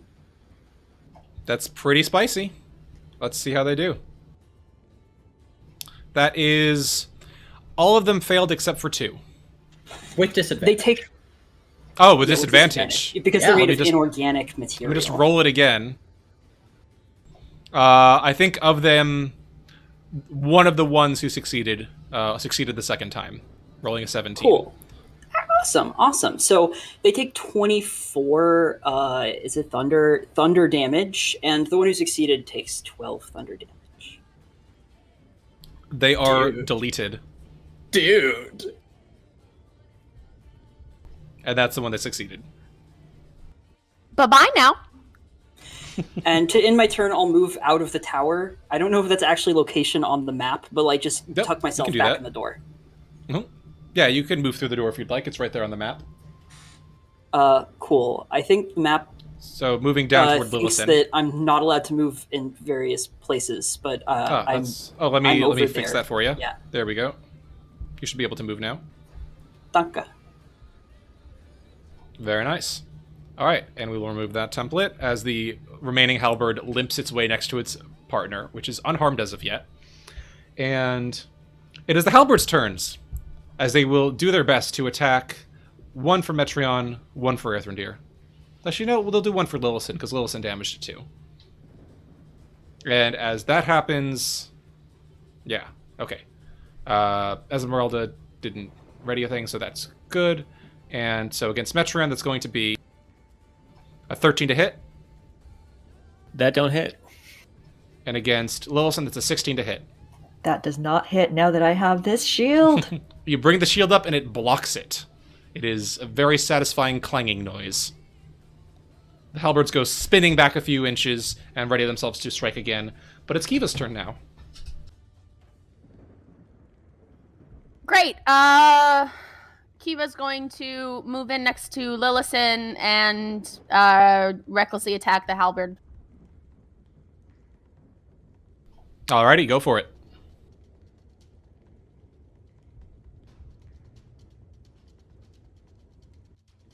Both 15s. Both will hit. What are the damages? 8 and 6. You bring the sunsword slashing down twice, shearing through the haft of the halberd and sending its disassembled parts skidding down through the air to the floor before they clatter to the ground. All right, Kiva gives a little nod to Lillison. Is she still? Am I still on the steps? It's hard to see the contrast. You are, yes, you are just barely on the last step. Okay. She's going to like call to Earthrendir and like reach out her hand as far as she can to try to give him a steady reach when he comes down. Thank you. Alrighty, with that, That's my turn. Lillison, you're up. Lillison gives Kiva a grateful nod and then ducks back into the doorway and sends forth an acid splash at the remaining halberd from there. Alrighty. That is a 22, I'm afraid. Oh, okay. Very good. With that, Metreon, you're up. Gang. Yeah, I will. I'm actually gonna, since it's in melee range, right? I'm gonna take out my pink rapier because I never use that. I figured right now I will, and I'm gonna try and hack into it. Before you do so, I forgot. I am going to yell out at the last moment where one of the weak spots on it might be to you, Metreon. Thank you. It's got a slight limp. It's favoring where? it's favoring the left side of its blade. From where gonna be a St. little chip there. Markovia hit it. It's gonna be a dirty 20. Yeah, that'll do it. It's going to be 8 points of piercing. And it will take them. You get sneak attack with this too, don't you? Oh yeah, I do, don't I? Forgot about Irina's that. adjacent. Yes, she is. Let me roll that. I haven't rolled sneak attack in so long. And you have advantage. Yeah, that was with advantage. No, I mean like that trigger sneak attack too. Oh, yes. Nice. So it's going to be 4 sneak attack. Alrighty, so a total of 8 plus 4, 12 damage. Alrighty, you have stabbed the animated halberd. Is that everything on your turn? Yeah. Alrighty, Esmeralda will go next, and as is always appropriate for Esmeralda, attempt to kill Steel. I love her, my wife. Rolling a 15, dealing 7 damage, and slicing the halberd in twain, as the pieces clatter down to the floor far below. Well, I softened it up for you. You did. I was very grateful. You made my job a lot easier. Earthendir, you can feel the tower getting ready to shake again, if you'd like to do anything on your turn. He's grabbing Kiva's hand and hustling down to the landing so he doesn't fucking fall. And hustle you shall. You see the heart pulsating overhead, looking slightly damaged. Would you like to do anything? Do there look to be reinforcements to those coming? You can spend an action to look around. I'd spend an action to look around. Alright, make a perception check. 10. No sign of anything strange. Okay. I think we got the last of them. And that's his turn. Okay. And just to confirm, Kiva, were you staying on the stairs, or were you... Well, you were, because you were holding out your hand to help Earthendir down, right? Yes, yeah. Okay.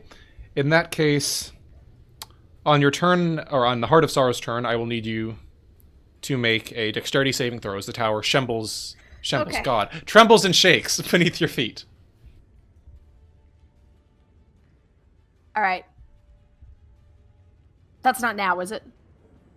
That is now, yes. Dexterity saving throw, please. Great. I'm going to use my wild magic feature, bolstering magic.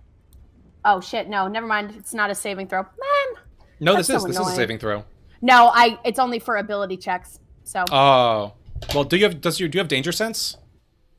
I do.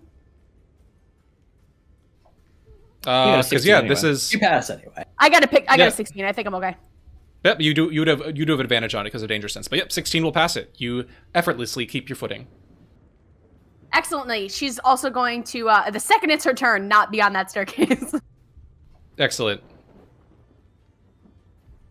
Also, I didn't realize that Kiva technically has advantage on saves against Fireball. Very much Oh, so. fuck yes. Cool. That'll Alrighty. come in so, handy. the halberds are all dead. Amity, you're up if you would like to do anything. I mean, I can go and drag Earthendir off of the staircase. He's I off guess. he's off the stairs. Oh, He's fine. is anyone on the stairs? Currently, Kiva, no. she can Kiva? get, she, Oh, Kiva, she- yes. Kiva's she can stable, move. so she's fine. yeah, she'll be fine. Oh, okay. Then I don't know why I would want to do anything. We won. But all right. Now that we've disabled the defenses of here, I don't know. I guess just keep fireballing it or firebolting it. I'll do a fireball if it looks like we're in time pressure. Works for me. Let's just get it done. Yeah.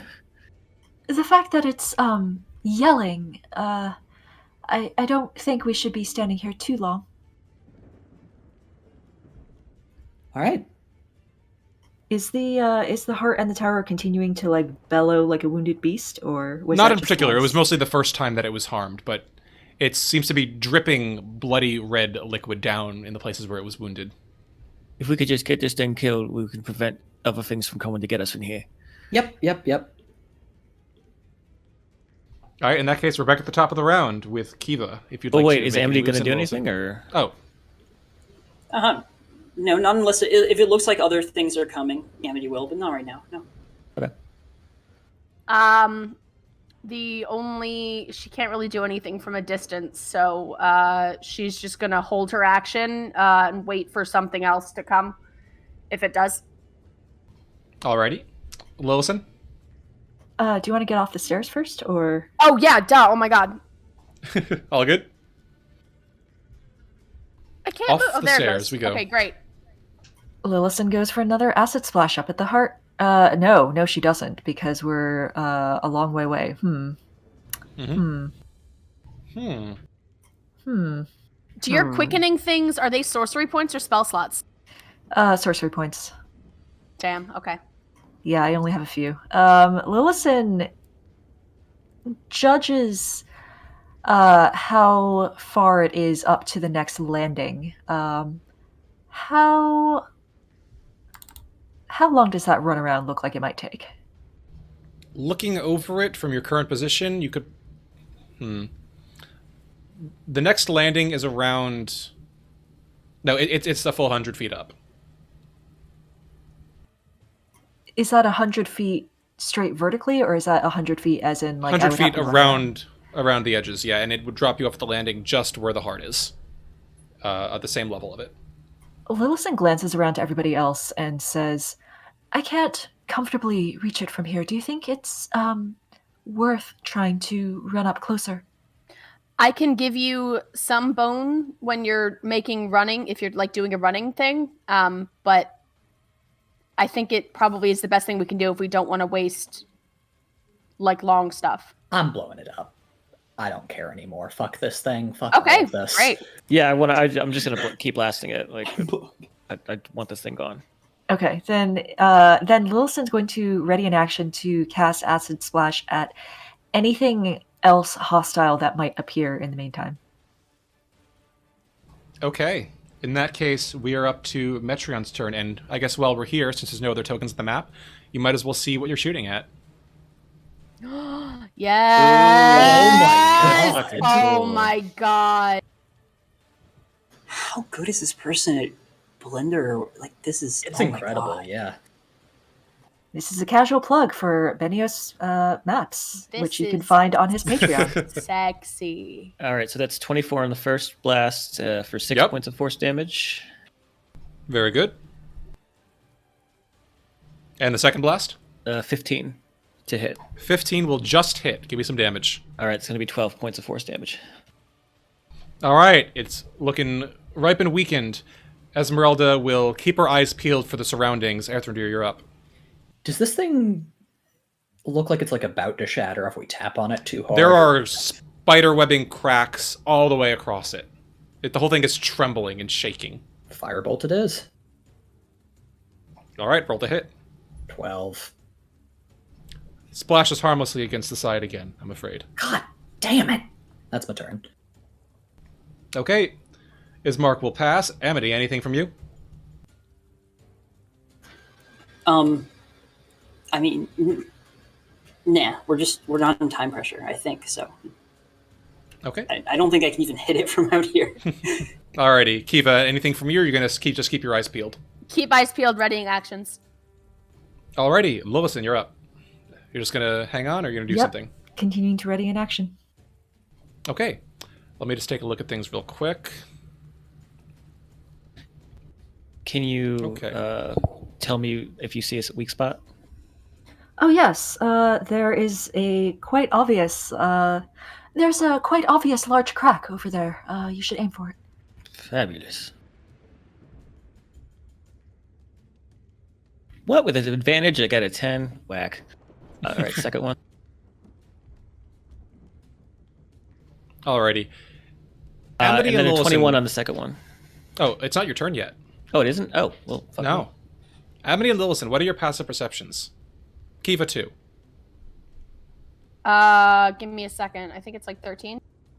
Like 11 or 10, 15. jack of all trades. 15? Alright.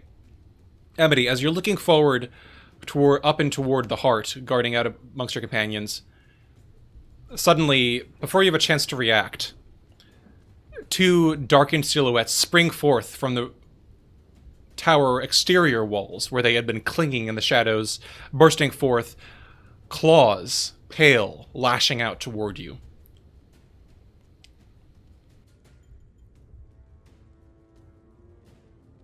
Let's switch back to the map. Oh, fuck. So, let's see how this works out.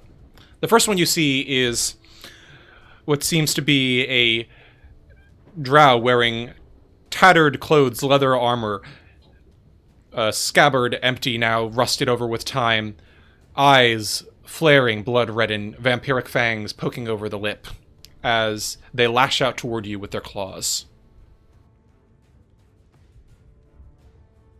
Are they within the line of sight of Sunsword?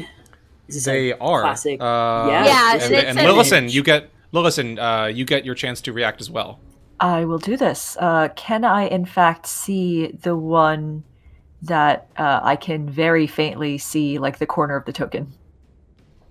I would say yes, just barely. All right, both of them are going to have to make dex checks. Also, Okay, if I'm not mistaken, they're starting their turn within 30 feet of Amity.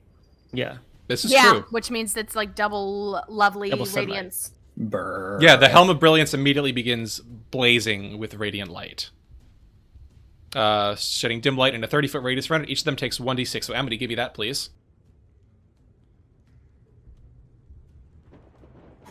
Also, both of these spawn succeed against the acid splash.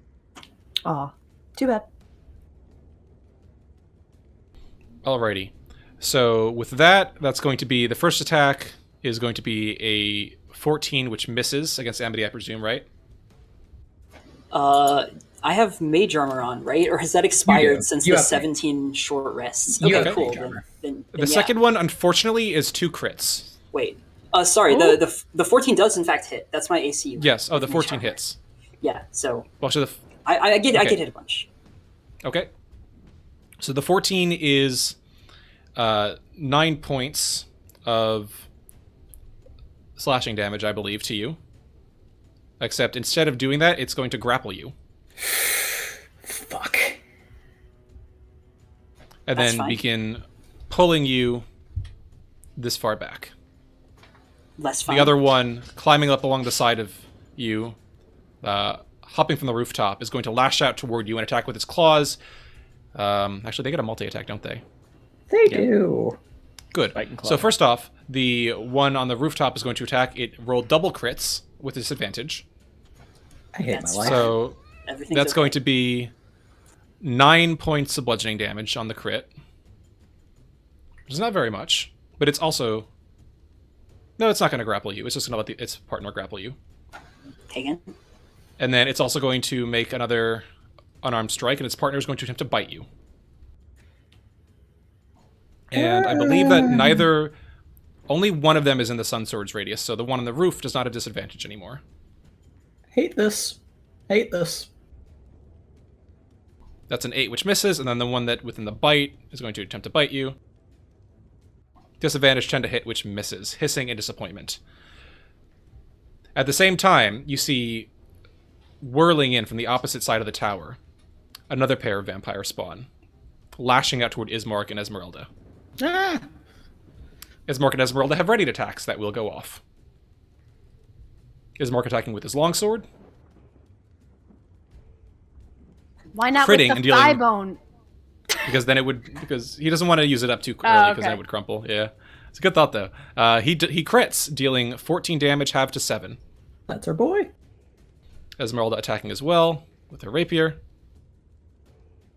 That's a 12, which sadly misses the vampire spawn. This one looking like a taller woman wearing older bronzed armor, with her long white hair falling down the sides of her face, hissing and baring fangs as she lashes out toward Esmeralda, accompanied by her partner. And that's going to be a pair of claws against each of them in the sunlight of the Sun Sword. 7 and 17. The 17, I think, actually misses? No, it hits, dealing 11 points of damage. Then the one against Ismark. Alright, so that's a 9 and a 20. The 20 hits, dealing 9 points, but instead of dealing 9, it's going to grapple Ismark. And that will be the end of their turns. Metreon, you're up. Dios mío. All right, so I'm gonna keep blasting this hard. Yes. Good policy. So I'm gonna do the first advantage because of Lillison. It's a 25 to hit, baby. for 13 points of force damage. All right, and sorry, was this at the vampire spawn or the heart? No, this is the heart. I'm shooting the heart. Okay, 25. 9 points, you said? No, 13. 13. Okay. There's a crackle as the beam shoots through the air, arcing through the darkness and the gloom toward the heart, and then punctures, piercing like an arrow straight through it. The moan echoes through the tower, the entire place shaking, and then suddenly the heart bursts, shattering into thousands upon thousands of crystalline shards that melt into blood raining down on the tower below. I need Metreon and Esmeralda to make dexterity saving throws. Party. Oh, shit. I didn't know about this one. Oh, shit, that's a 6. Esmeralda presses herself up against the wall. Metreon, you look like the protagonist of Carrie. Oh, I love that. Oh, yeah. So hot. So, yeah, I'm just like... I'm drenched Sergey, in a but covered in deluge blood. of blood. Exactly. Yeah, It's pretty grody. Yeah, I love that. So covered in blood, and seeing Amity getting swarmed by these things, I'll use my second opportunity to throw back the other Eldritch Blast. And I'm going to hit the one that's on the roof. Alrighty. So the one on the... shit, that's a so wait, 27. which one are you aiming to hit? You're aiming to hit the one that's... Oh, I see. one- Okay. yeah, I will that say one. it has probably I mean, I half see all of cover its from this icon. I don't perspective. know if that- Yeah. I'd say it has half cover from here. So plus 2. It's still a 27 to hit. Yeah, Jesus Christ. That'll do it. So it's going to be 10 points of force damage. 10 points that she'll take. Is that your turn? Yeah, I'll stay put. All right, Esmeralda's up. She's got her attack. She's going to use them.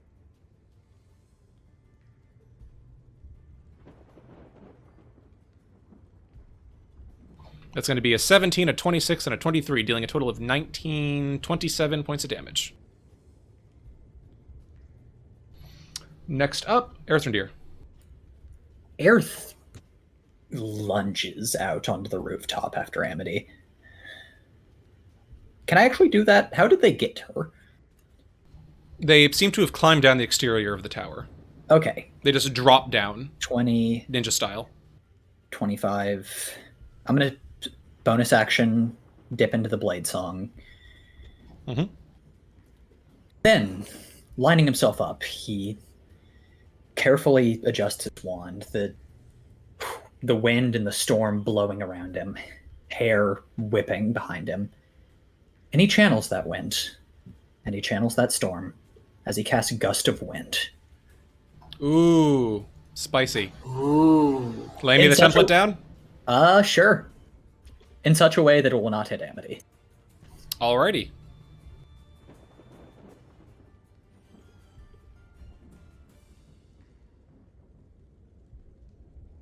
I believe that should be possible. Let's just lay that line down.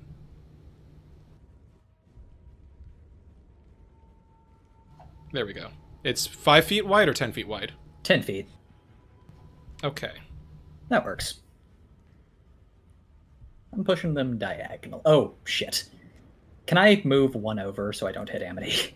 If you've got the I do. movement to spare, yes, go for Blade it. song. Yeah, I will take an opportunity attack, though. Yep, it'll take it. All right. That's a 20 to hit. Hits. Or, All right. oh, no, actually, even in the Sunsword? It's not in the Sunsword. The Then, vampires inside are. then Yeah, this is the rooftop one. I can't risk it grappling me. Cutting words. Alrighty. That's now a 17 to hit. It misses. Very good. That's a miss. Okay, and he sets up the line to hit both of these vampires. Alrighty. It's not showing it on the map, but trust me in that I am. Yeah, doing it. that's doable. I believe you. Yep. Looking at That's it definitely lines up. Alrighty, That's his turn. so just remind me at the start of their turns. I will. With that, Irina is up. She is going to shoot a crossbow over Ismark's shoulder at the vampire, grappling him. Let go of my brother, you piece of shit! 16 to hit, hits, dealing 6 half to 3. Next up, the Heart of Sorrow is dead, so Ismark is up. He's going to bellow and bring his longsword up over his head and attempt to attack twice with it, plus his silvered shortsword.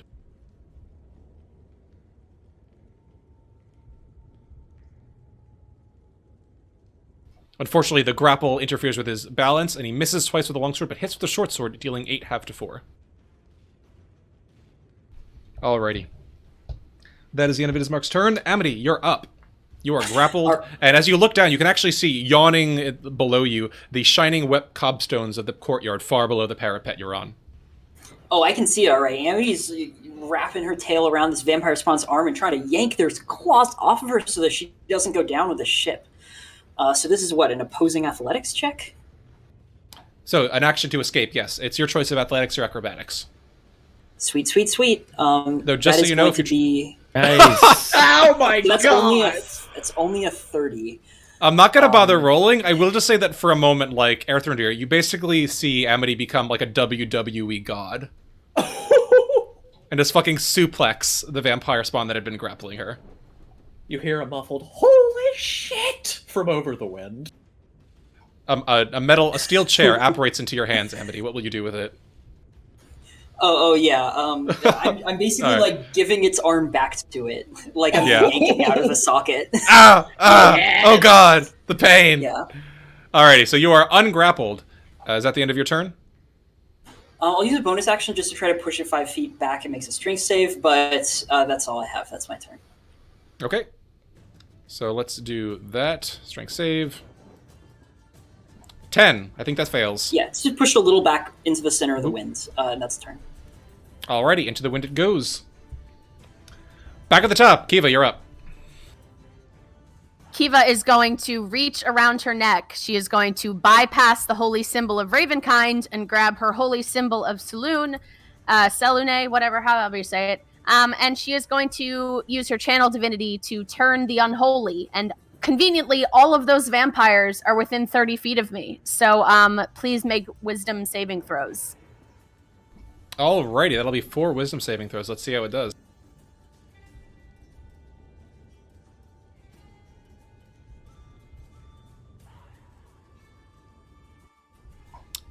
The only one to succeed is the one nearest to Earthrendir. Everyone else fails. Great, bye-bye! Okay, do they have to use a reaction, or is it just on their turns that they have to run away? They cannot take reactions. A turn creature must spend its turns trying to move as far away as they can, and they can't willingly move to a space within 30 feet of me. Hot, I love It can only use dash or try to escape. Okay, very good. That is the end of your turn. Lillison, you're up. Vampire spawn are going after you. What's it going to be? 3 of them are looking very frightened. The one to the south of Amity is looking unbothered, but is within Earthrendir's gust of wind. What would you like to do? The one to the south of Amity, is it elevated from here? Yes, it's around 5 feet off the ground. Oh, if it's only 5 feet. How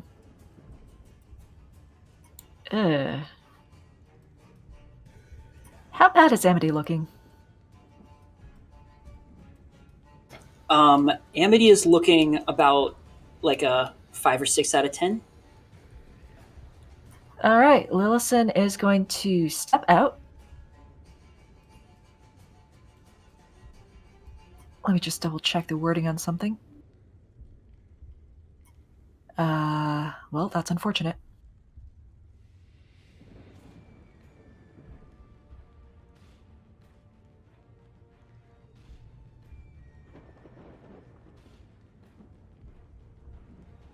Yeah, let's step out and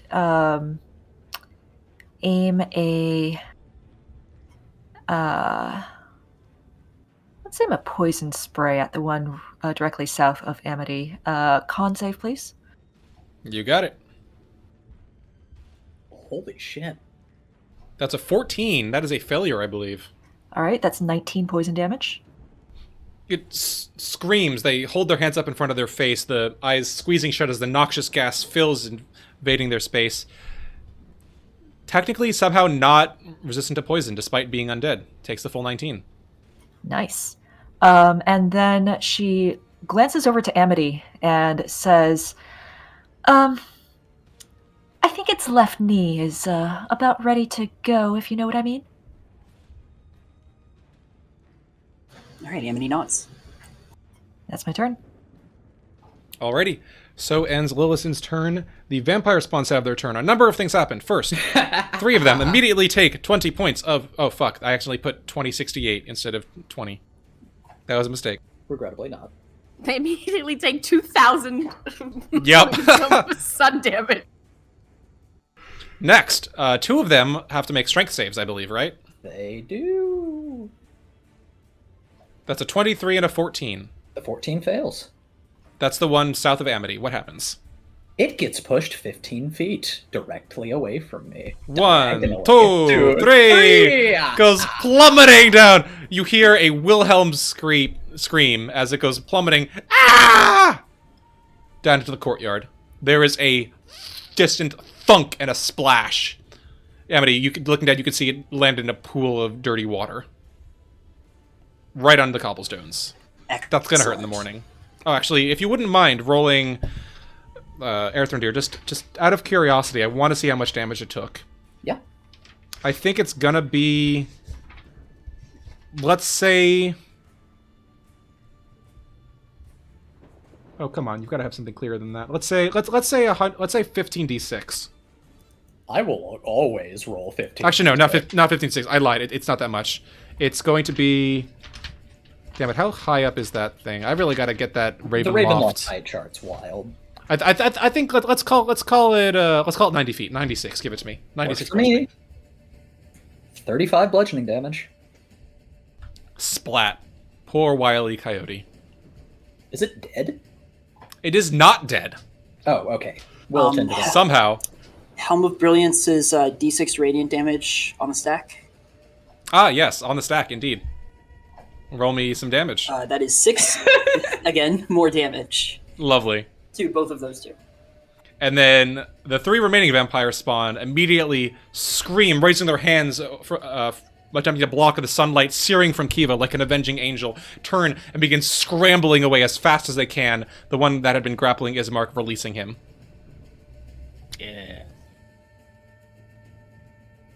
And they will dash off into the night.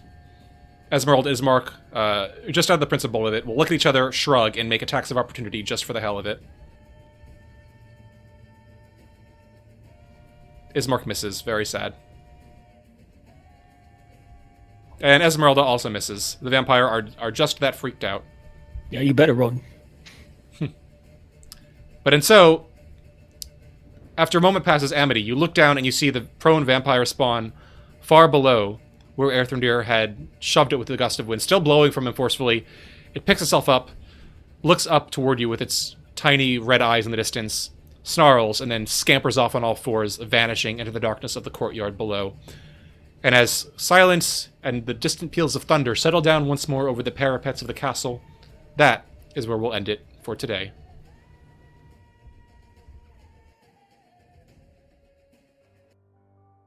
Do we have to? I'm afraid so. Well, gang, we broke Strahd's heart. Just a really boring Hey! session.